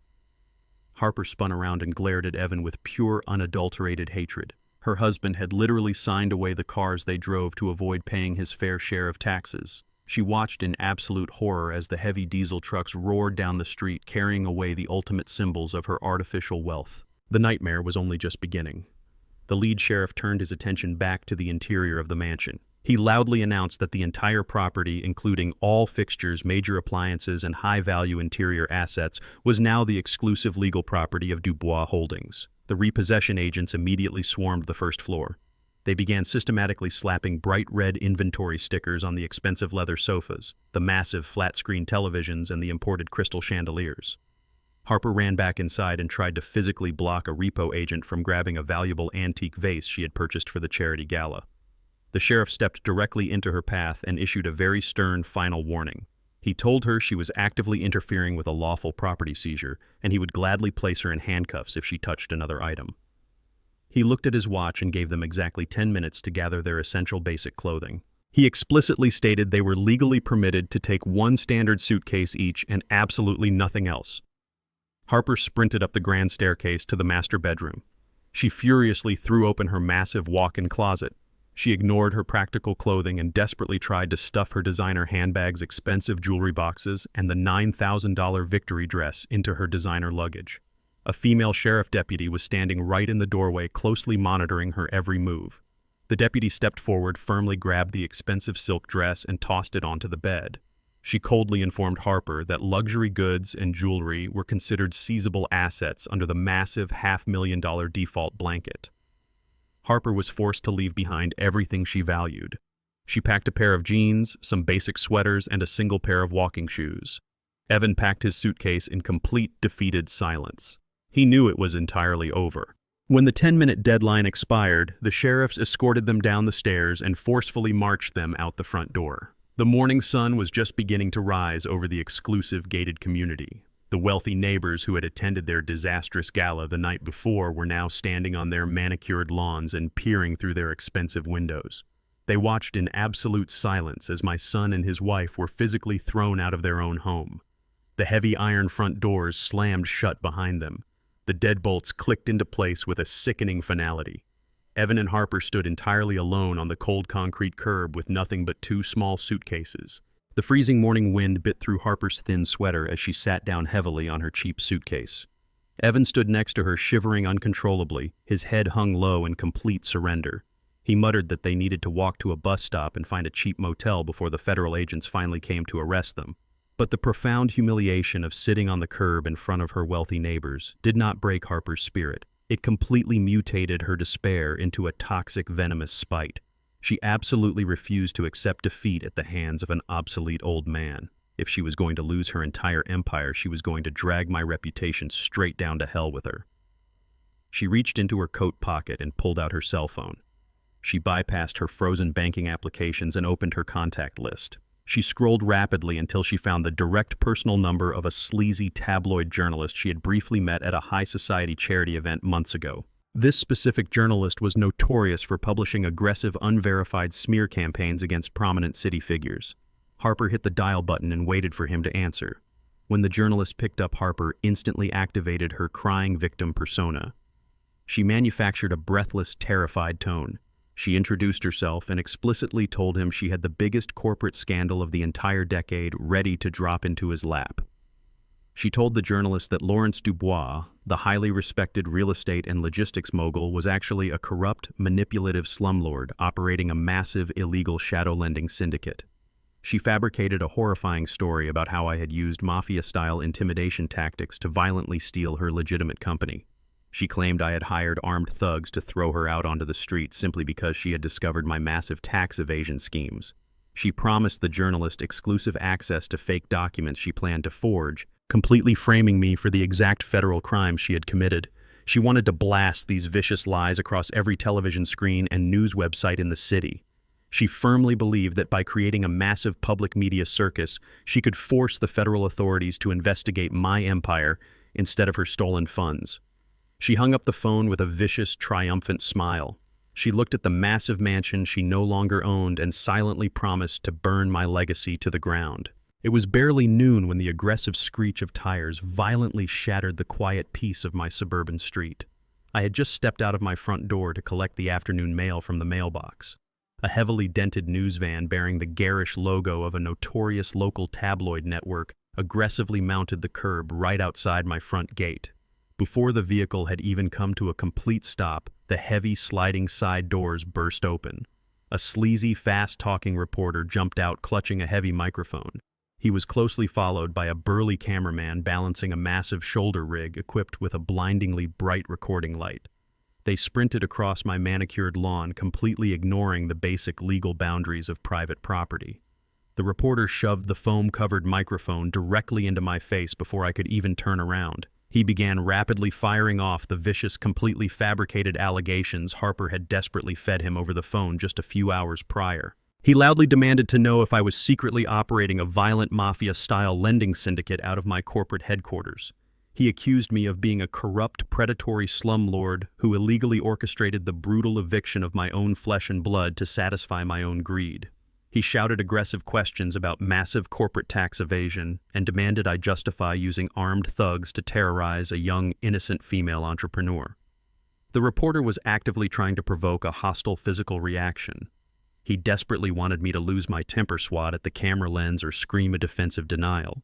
He wanted to capture the exact image of a guilty, aggressive criminal trying to violently hide from the righteous light of the press. Several of my wealthy neighbors stepped out onto their porches to witness the chaotic spectacle unfolding on my lawn. They watched intently to see how the respected founder of Dubois Holdings would handle a highly public, humiliating ambush. I stood perfectly still on my front porch. I did not raise my hands to shield my face from the blinding camera light. I did not utter a single word of defensive anger. I simply let the desperate reporter exhaust his entire list of manufactured accusations. When he finally paused to take a breath, waiting eagerly for my explosive reaction, I looked directly into the camera lens with a calm, completely unbothered expression. I politely asked the reporter if he preferred his coffee black or with sugar. The simple question completely derailed his aggressive momentum. He stammered in absolute confusion, entirely unprepared for a polite invitation from a man he firmly believed was a violent corporate gangster. I opened my solid oak front door wider and gestured for the media crew to step inside my home.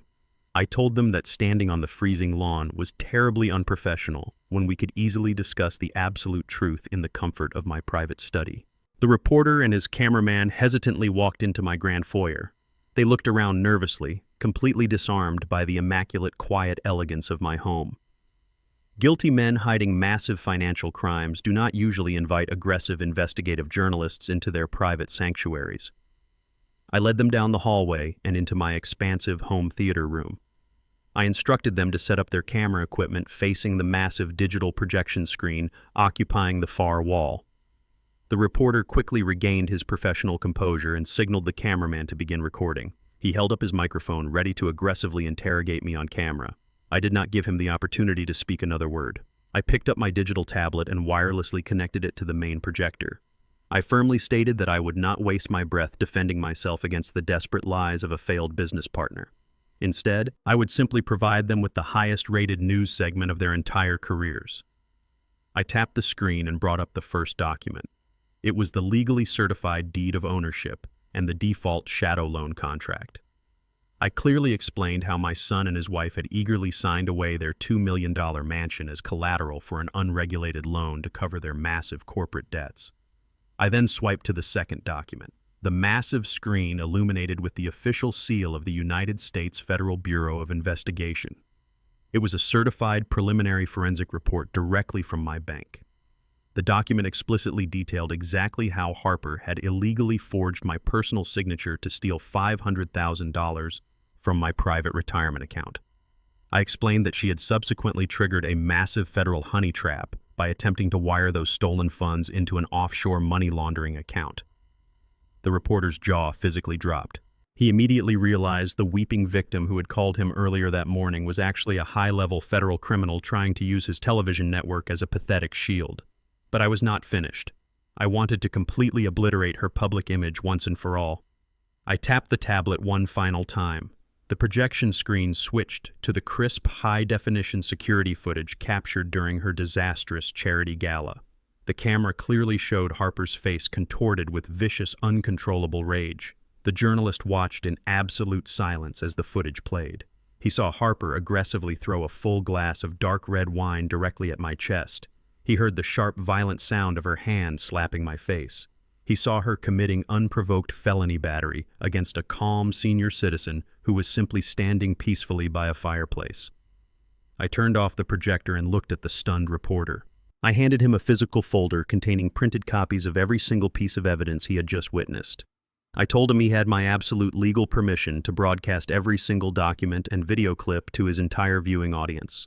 The sleazy tabloid journalist possessed absolutely zero loyalty to Harper.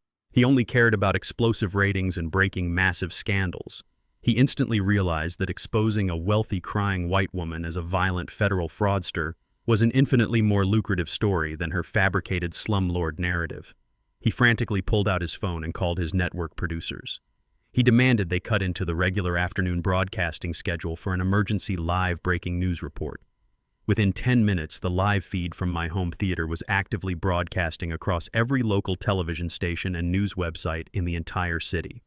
Across town, Evan and Harper were sitting on the edge of a stained mattress in a cheap, rundown motel room. They had used the last of the cash in Evan's wallet to secure a room after being violently evicted from their mansion. Harper was eagerly watching the small, flickering television, waiting to see her brilliant media revenge completely destroy my reputation. Instead, the screen cut to the local news anchor looking incredibly serious. The broadcast switched directly to the reporter standing inside my house. Harper watched in absolute paralyzing horror as her own face suddenly appeared on the television screen. The network played the security footage of her violently assaulting me on a continuous, inescapable loop for the entire city to see. The reporter held up the official FBI forensic document proving her forgery. He dramatically narrated the complete collapse of her fraudulent corporate empire. He detailed the federal freeze on her accounts and the offshore money laundering trap. Then the reporter looked directly into the camera and delivered the final devastating blow. He announced that he had just received breaking confirmation from local law enforcement and federal agencies. Based directly on the undeniable evidence provided during the broadcast, the police had officially finalized the felony battery charges. Furthermore, the federal government was actively issuing immediate arrest warrants for wire fraud and international money laundering. The reporter stated that the authorities were currently tracking the couple's location. The news anchor grimly concluded the segment by officially labeling Harper a wanted federal fugitive. Harper dropped the television remote. It clattered loudly against the dirty motel floor. Her brilliant revenge plot had violently backfired, transforming her from a disgruntled former executive into the most publicly hunted criminal in the entire city. She sat frozen in terror as she heard the distant, rapidly approaching wail of police sirens echoing down the cheap motel corridor. I would later read the exhaustive police reports and hear the pathetic details directly from my son. While I was sitting comfortably in my home theater watching the local news network broadcast their absolute ruin, Evan and Harper were hiding in a dilapidated motel on the absolute outskirts of the city. The room smelled strongly of stale cigarette smoke and cheap industrial bleach. The flickering neon sign from the parking lot cast a sickly red glow across the stained wallpaper. The stark contrast between their $2 million suburban mansion and this miserable concrete box was absolute. Evan was sitting on the edge of the sagging mattress with his head buried in his hands. He was completely paralyzed by fear and fully broken by the rapid succession of their catastrophic failures. He could not stop staring at the cracked television screen, watching the news anchor officially declare them wanted federal fugitives. But Harper was not paralyzed. Harper was a purely transactional creature driven by a vicious instinct for absolute self-preservation. She had no intention of standing by her husband or facing the severe consequences of her own actions. While Evan was busy having a complete psychological breakdown, Harper was quietly and methodically calculating her immediate escape.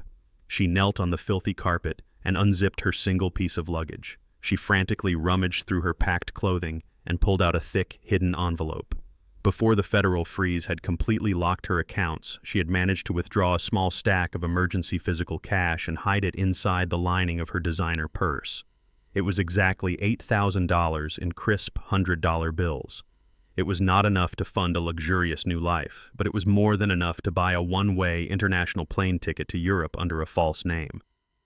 She carefully tucked her passport and the thick envelope of cash into her coat pocket. She looked over at Evan, who was currently weeping softly into his hands. She felt absolutely zero pity for the man she had married.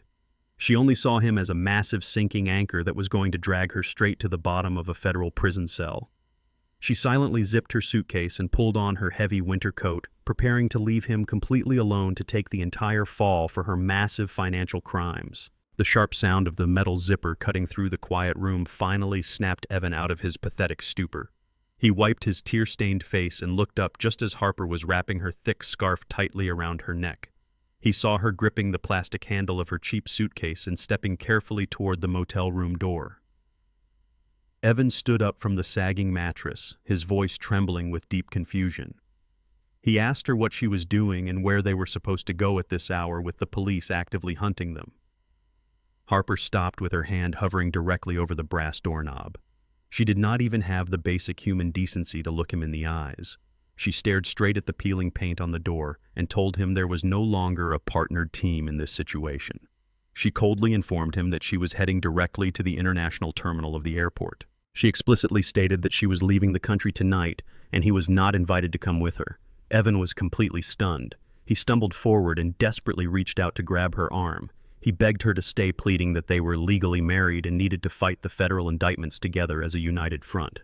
Harper violently yanked her arm out of his desperate grip. She turned around and unleashed a torrent of absolute vicious hatred. She screamed that she would never spend the best years of her life rotting in a concrete federal prison cell simply because his obsolete father had outsmarted them. She explicitly told him that she planned to completely disappear and leave him behind to take the primary blame for the forged check and the offshore money laundering trap.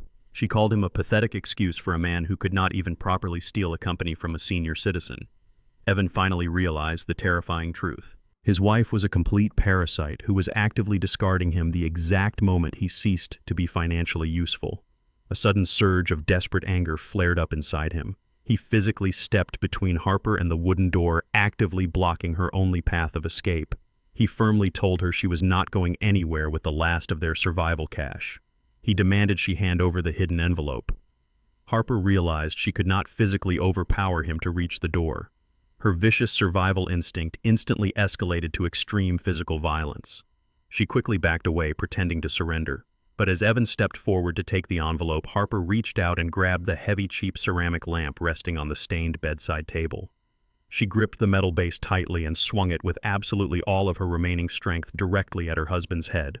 The heavy ceramic shattered violently against Evan's temple. The sickening sound of the impact echoed through the small room.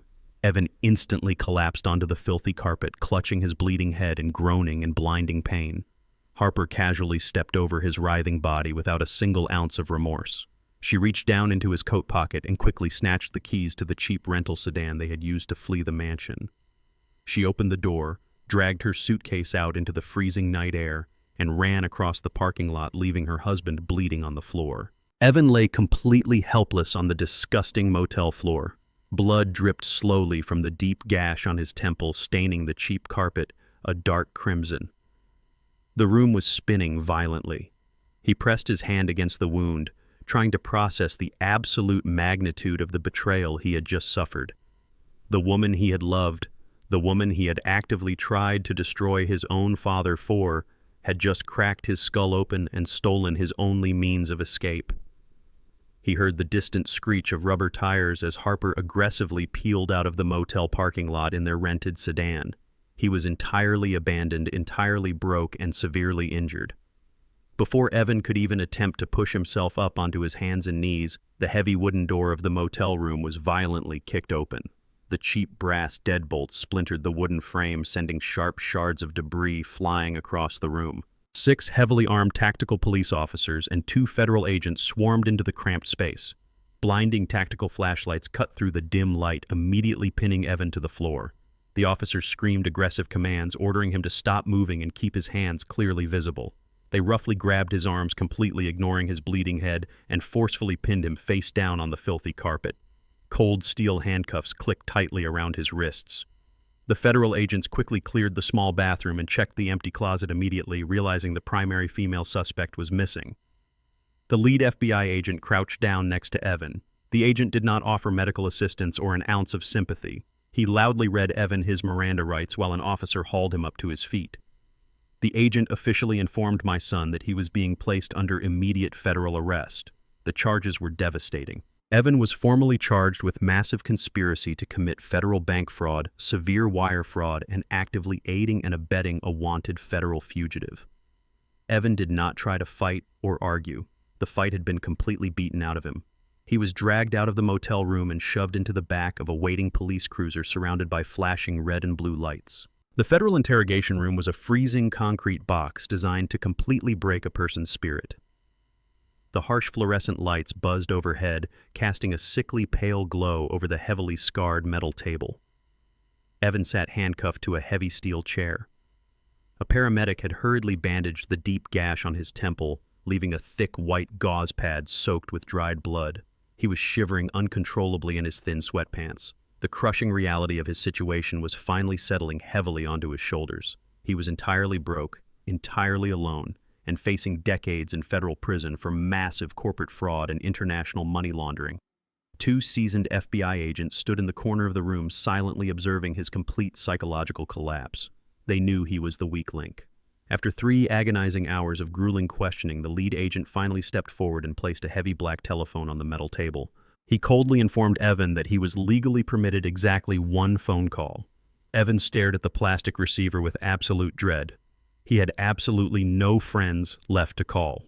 Harper had completely alienated their entire social circle, and the wealthy investors from the charity gala would never answer a call from a federal holding facility. He only had 1 viable option left in the entire world. His trembling fingers clumsily dialed the familiar digits of my private cell phone number. The phone rang 3 times before I answered. Evan completely broke down sobbing the moment he heard my voice.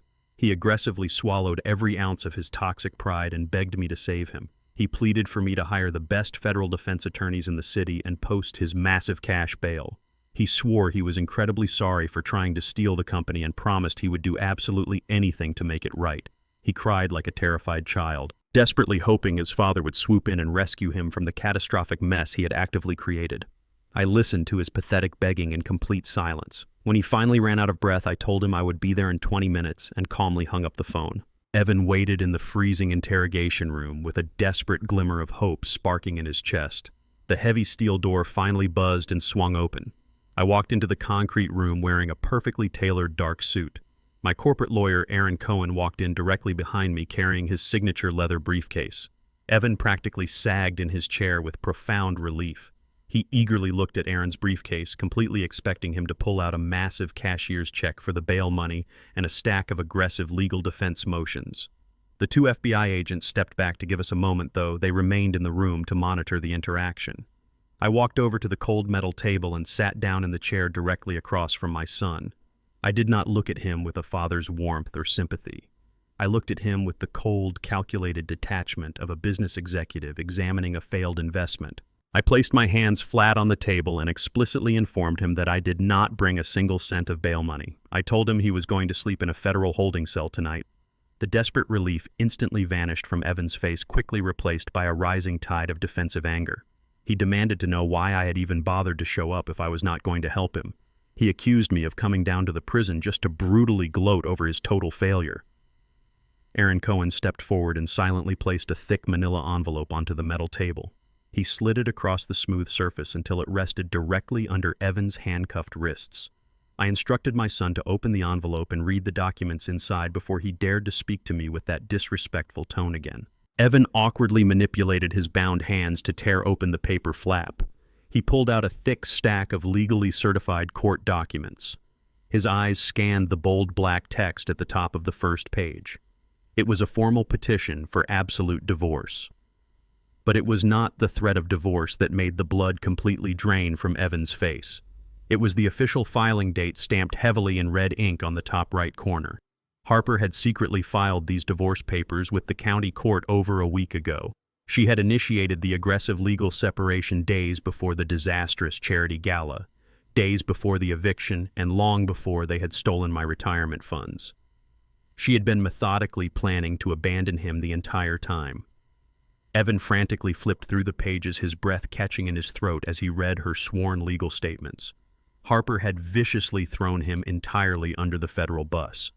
In the official court documents, she explicitly claimed that Evan was a severely abusive, deeply manipulative husband who had entirely controlled her finances. She falsely testified under penalty of perjury that Evan had forced her to sign the forged checks and that she had absolutely zero knowledge of the offshore money laundering trap.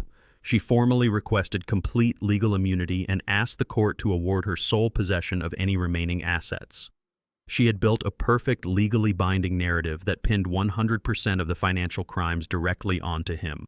She had used his blind loyalty as a massive shield to protect herself. The heavy documents slipped from Evan's trembling hands and scattered across the metal table. The profound magnitude of Harper's premeditated betrayal completely shattered whatever pathetic loyalty he still held for his wife. He finally understood that she had never viewed him as a partner. He was merely a convenient scapegoat waiting to be sacrificed at the very first sign of genuine danger. The agonizing pain radiating from the head wound she had inflicted on him was nothing compared to the absolute devastation of this calculated legal betrayal. Evan sat in utter silence for a full minute, staring blankly at the divorce papers. Then something inside him violently snapped. The pathetic weeping boy who had called me begging for rescue completely vanished. He looked up at me, his eyes burning with pure, unadulterated vengeance. He did not want my protection anymore. He only wanted to see Harper completely destroyed. Evan turned his head and looked directly at the lead FBI agent standing in the corner of the room. He loudly declared that he was ready to offer his full, unconditional cooperation with the federal government.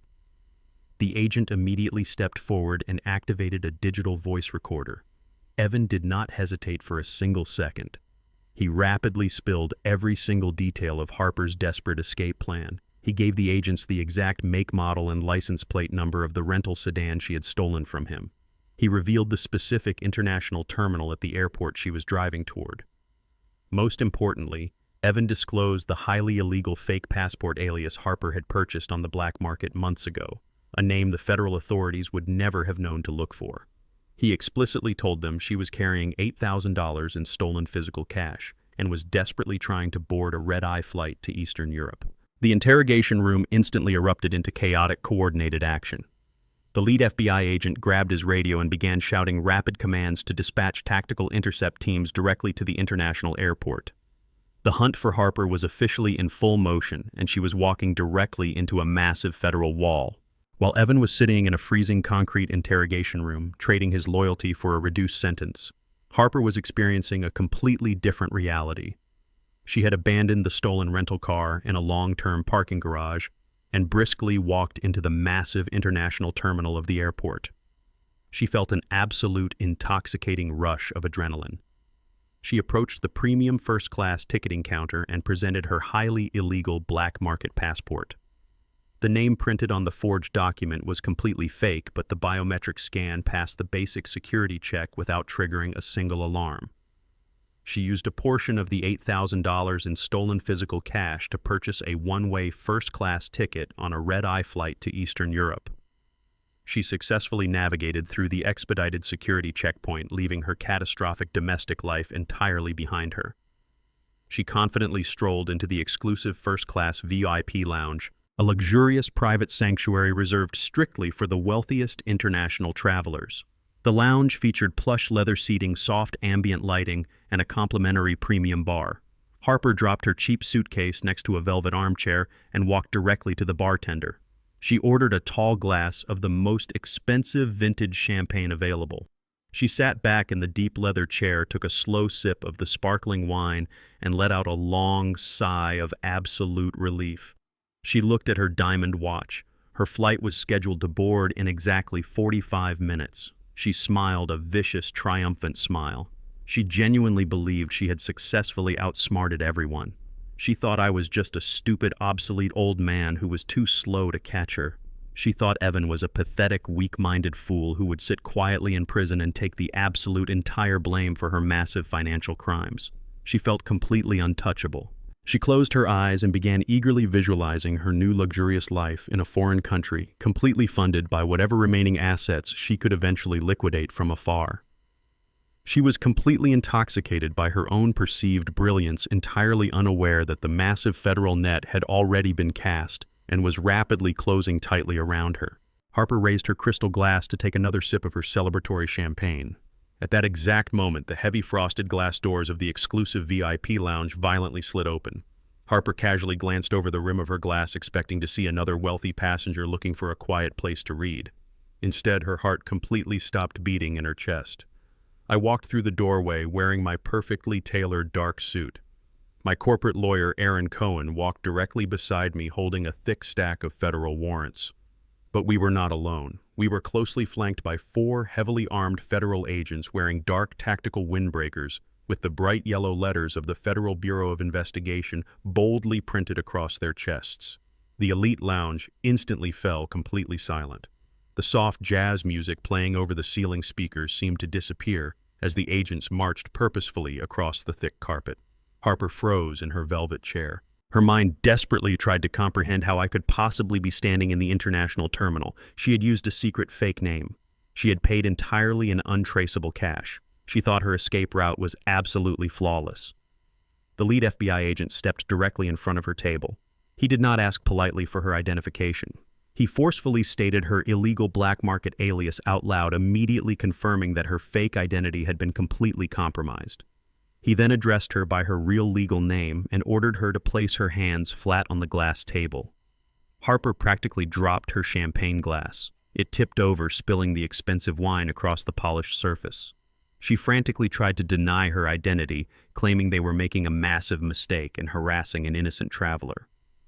The agent coldly pulled out a printed transcript of Evan's recorded confession. He explicitly informed her that her own husband had completely sold her out to the federal government in exchange for a plea deal. Evan had given them the fake passport name, the flight destination, and the exact amount of stolen cash hidden in her designer coat. The absolute realization of Evan's ultimate betrayal hit her like a physical blow. The safety net she had so ruthlessly constructed by throwing him under the bus had completely collapsed. The agent firmly grabbed her wrist, pulled her out of the velvet chair, and forcefully twisted her arms behind her back. The cold steel of the heavy handcuffs clicked tightly around her wrists, locking her securely in place. The lead agent began loudly reciting her Miranda rights, officially placing her under federal arrest for severe wire fraud, international money laundering, and attempting to flee the jurisdiction of the United States. The sheer reality of being handcuffed in the middle of a luxury airport lounge completely broke Harper's fragile sanity. The polished, elegant persona she had meticulously maintained her entire life instantly vanished. She violently thrashed against the strong grip of the federal agents. She completely lost her mind and unleashed a barrage of pure, unadulterated hatred directly at me. She screamed at the top of her lungs, her face contorted into an ugly mask of vicious rage. She yelled that I had ruined her perfect life. Then, stripped of all her artificial refinement, she resorted to the absolute lowest form of attack. She began screaming vile, disgusting racial slurs at me. She called me horrific names, completely exposing the deeply ingrained bigotry she had always harbored behind her fake smiles. She shouted that a wealthy white woman like her should never be destroyed by an obsolete black man. Her racist outburst echoed loudly across the quiet, exclusive lounge. She completely forgot her surroundings. The VIP lounge was filled with dozens of prominent business executives, wealthy international investors, and highly influential socialites. Every single one of these elite passengers immediately pulled out their expensive smartphones. They pressed record and captured every single vile word spilling from her mouth in perfect high-definition video.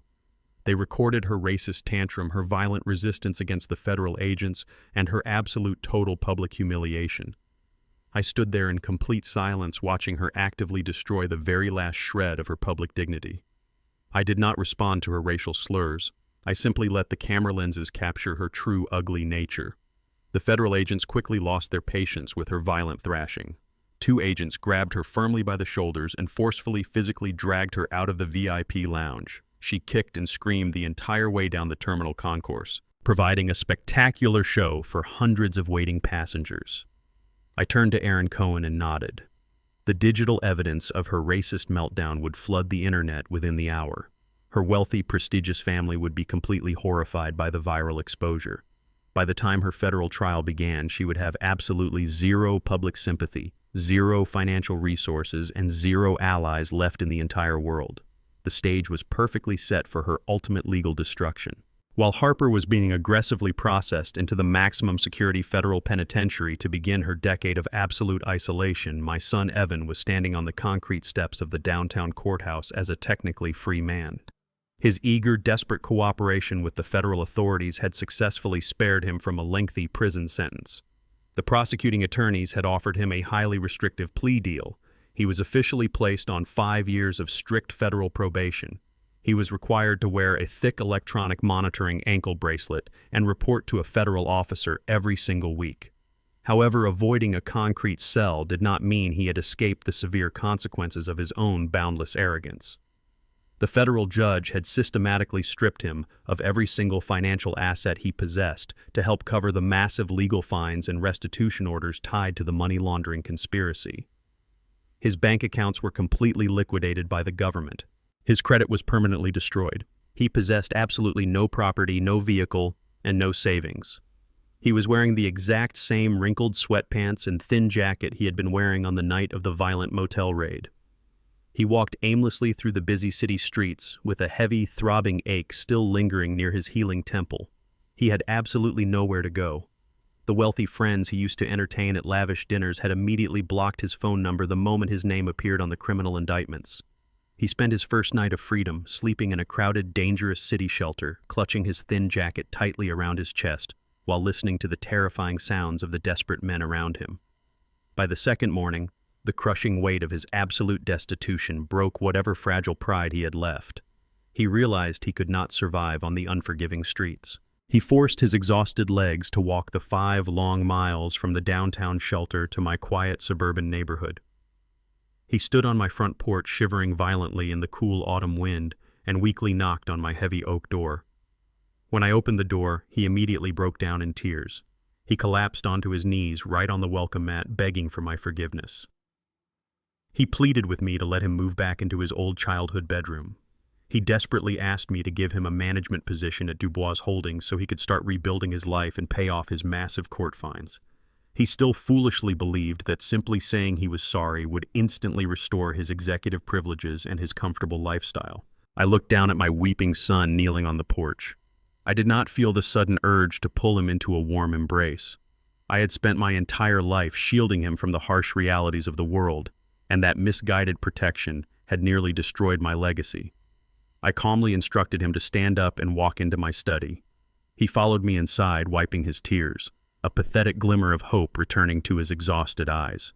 He genuinely expected me to open my desk drawer and hand him the keys to a comfortable apartment and a corporate credit card. Instead, I reached into a cardboard box resting on the floor and pulled out a heavy, dark blue canvas uniform. I placed the stiff work pants and the thick industrial shirt directly onto my mahogany desk. Beside the uniform, I set down a standard clipboard holding a single sheet of paper. It was a basic employment contract for an entry-level warehouse loader at one of my most demanding logistics facilities. The contract explicitly stated he would be paid the absolute legal minimum wage calculated strictly by an hourly punch clock. There were no executive bonuses, no corporate expense accounts, and absolutely no managerial authority. I looked Evan directly in the eyes and laid out the uncompromising terms of his new reality. I told him he would not be living in my house or sleeping in his old comfortable bed. I explained that Dubois Holdings operated a small dormitory for transient workers near the industrial shipping yards, and he could rent a basic cot there using deductions from his weekly paychecks. I told him he would spend his days lifting heavy wooden pallets, sweeping dirty concrete floors, and loading massive freight trucks. I explained that respect and wealth were completely earned through backbreaking labor, not inherited through bloodlines. Evan stared at the blue canvas uniform in absolute horror. The pathetic tears on his face instantly dried up, rapidly replaced by a sudden surge of deeply ingrained entitlement. He looked at the minimum wage contract and actually scoffed in pure disbelief. He angrily told me he possessed a master's degree in business administration and was vastly overqualified for manual labor. He yelled that offering him a degrading warehouse job was a deliberate, cruel insult meant to humiliate him in front of my employees. He vehemently refused to wear a blue-collar uniform. He proudly declared that he would rather figure out his own path than become a common laborer for a man who refused to treat his own son with basic dignity. He turned his back on the uniform, marched out of my study, and aggressively slammed my heavy front door behind him. He genuinely believed his empty pride would somehow keep him warm. I did not run after him. I calmly walked over to the front door and engaged the heavy brass deadbolt, locking it with a firm, resounding click. I knew exactly what the unforgiving city streets would do to a man who had never actually fought for his own survival. Evan arrogantly marched back into the downtown district, completely convinced he could easily charm his way into a comfortable office job. But the corporate world is entirely ruthless. Every single business owner he approached immediately recognized his face from the massive federal scandal broadcasted across the local news networks. No one wanted to hire a convicted federal fraudster currently serving strict probation. By the time the sun went down, Evan was completely exhausted, violently hungry, and entirely out of options. The city homeless shelters were already filled to maximum capacity. He was forced to walk to a public park and curl up on a freezing wooden bench. The temperature dropped drastically during the night. The biting wind cut right through his thin jacket, chilling him straight to the bone. He spent 3 agonizing, freezing nights sleeping on that hard wooden bench. He learned what true desperation actually felt like. He felt the gnawing pain of severe hunger and the absolute terror of being completely invisible to the world passing by. He listened to the harsh sounds of the city, completely stripped of his arrogant delusions. On the morning of the 4th day, his toxic pride finally shattered into 1,000,000 irreparable pieces. He slowly walked back to my suburban house with his head hung low. He did not knock on the door or beg for forgiveness. He simply walked into my open garage where I had deliberately left the cardboard box sitting on a workbench. He stripped off his filthy jacket and slowly pulled the stiff, dark blue canvas uniform over his shivering shoulders. He picked up the clipboard, grabbed a pen, and signed the minimum wage contract with trembling, blistered hands. The harsh reality had finally broken the arrogant boy, leaving behind a blank slate ready to be forged into a man.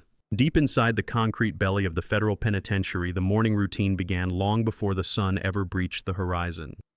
Harper wore a shapeless, faded khaki jumpsuit that swallowed her previously slender frame. Her perfectly manicured nails were completely gone, replaced by chipped, calloused fingers that tightly gripped the splintered wooden handle of a heavy industrial mop. She rhythmically pushed the soaking wet cotton strings across the cold linoleum floor of the prison cafeteria. The harsh smell of cheap bleach burned her nostrils, a constant sickening reminder of her spectacular fall from grace. She was surrounded by hardened women who did not care about her wealthy upbringing or her designer tastes. To them, she was just another nameless inmate assigned to the lowest tier of janitorial duty. The prison guard blew a sharp whistle, signaling the brief mail call. Harper leaned her heavy mop against the cinder block wall and stood in the designated line. The guard handed her a single, crisp white envelope. It bore no return address, but she instantly recognized the heavy, expensive cardstock. She took the envelope back to her cramped cell and tore it open with trembling hands.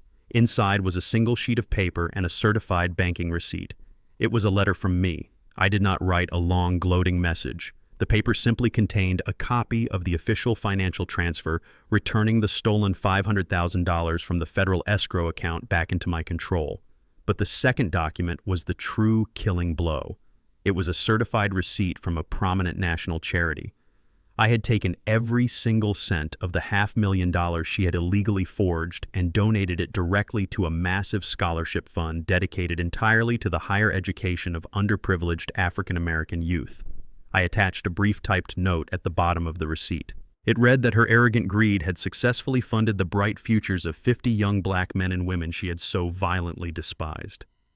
Harper stared at the paper as the absolute magnitude of her ultimate defeat washed over her. The racist entitlement that had fueled her entire existence had been completely weaponized against her. She crumpled to the cold floor of her cell, clutching the paper to her chest, completely broken by the agonizing realization that her horrific crimes had ultimately built the very legacy she tried to destroy. Miles away from the cold concrete walls of the federal prison, I stood beneath the sprawling branches of an ancient oak tree in the quietest section of the city cemetery. The autumn air was crisp and clean. I looked down at the polished granite headstone bearing the name of my beloved wife, Gwendolyn. I placed a fresh bouquet of her favorite white lilies against the stone. I spoke to her in the quiet stillness of the morning. I told her that the agonizing storm we had inadvertently created by spoiling our only child had finally passed. I told her that I had followed her wisdom to the absolute letter. I let the snake show its full length, and then I severed the head without a single ounce of hesitation. But I also told her that the boy we loved was not completely lost. I left the peaceful cemetery and instructed my driver to take me to the industrial shipping yards on the south side of the city. I parked my car a safe distance away from the massive Dubois Holdings logistics warehouse. I sat quietly in the back seat and rolled down the tinted window to observe the loading docks. The midday sun was beating down intensely on the concrete pavement. Through the maze of heavy machinery and massive steel shipping containers, I saw my son. Evan was wearing the dark blue canvas uniform I had given him. He was covered in a thick layer of industrial dust and heavy sweat. He was actively unloading heavy wooden crates from the back of a massive freight truck. He did not have an assistant to hand him a bottle of water. He did not have an air-conditioned office to retreat to when his muscles began to ache. He was working shoulder to shoulder with the very men he used to arrogantly dismiss as replaceable commodities. I watched as he fumbled a heavy box. Instead of throwing a temper tantrum or blaming someone else, he simply gritted his teeth, hoisted the heavy crate back onto his shoulder, and carried it into the massive warehouse. The soft, entitled boy who had slammed his fist on a luxury restaurant table demanding a corporate empire was entirely gone. In his place was a quiet, exhausted man learning the undeniable value of an honest dollar.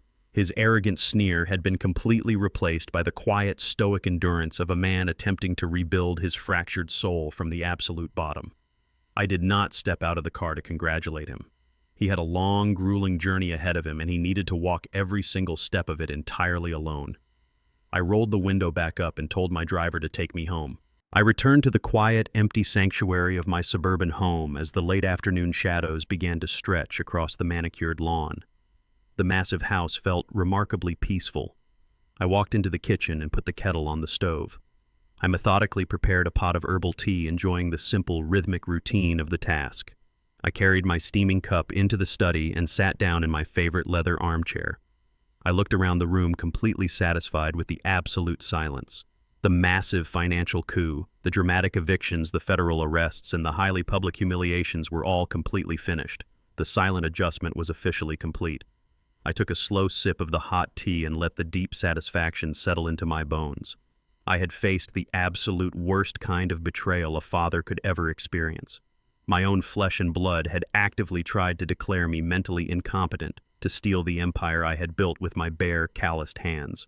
But I did not react with blind rage or violent emotional outbursts. I used the very tools they foolishly underestimated. I used quiet patience, sharp intellect, and the absolute power of the law to completely dismantle their fraudulent reality.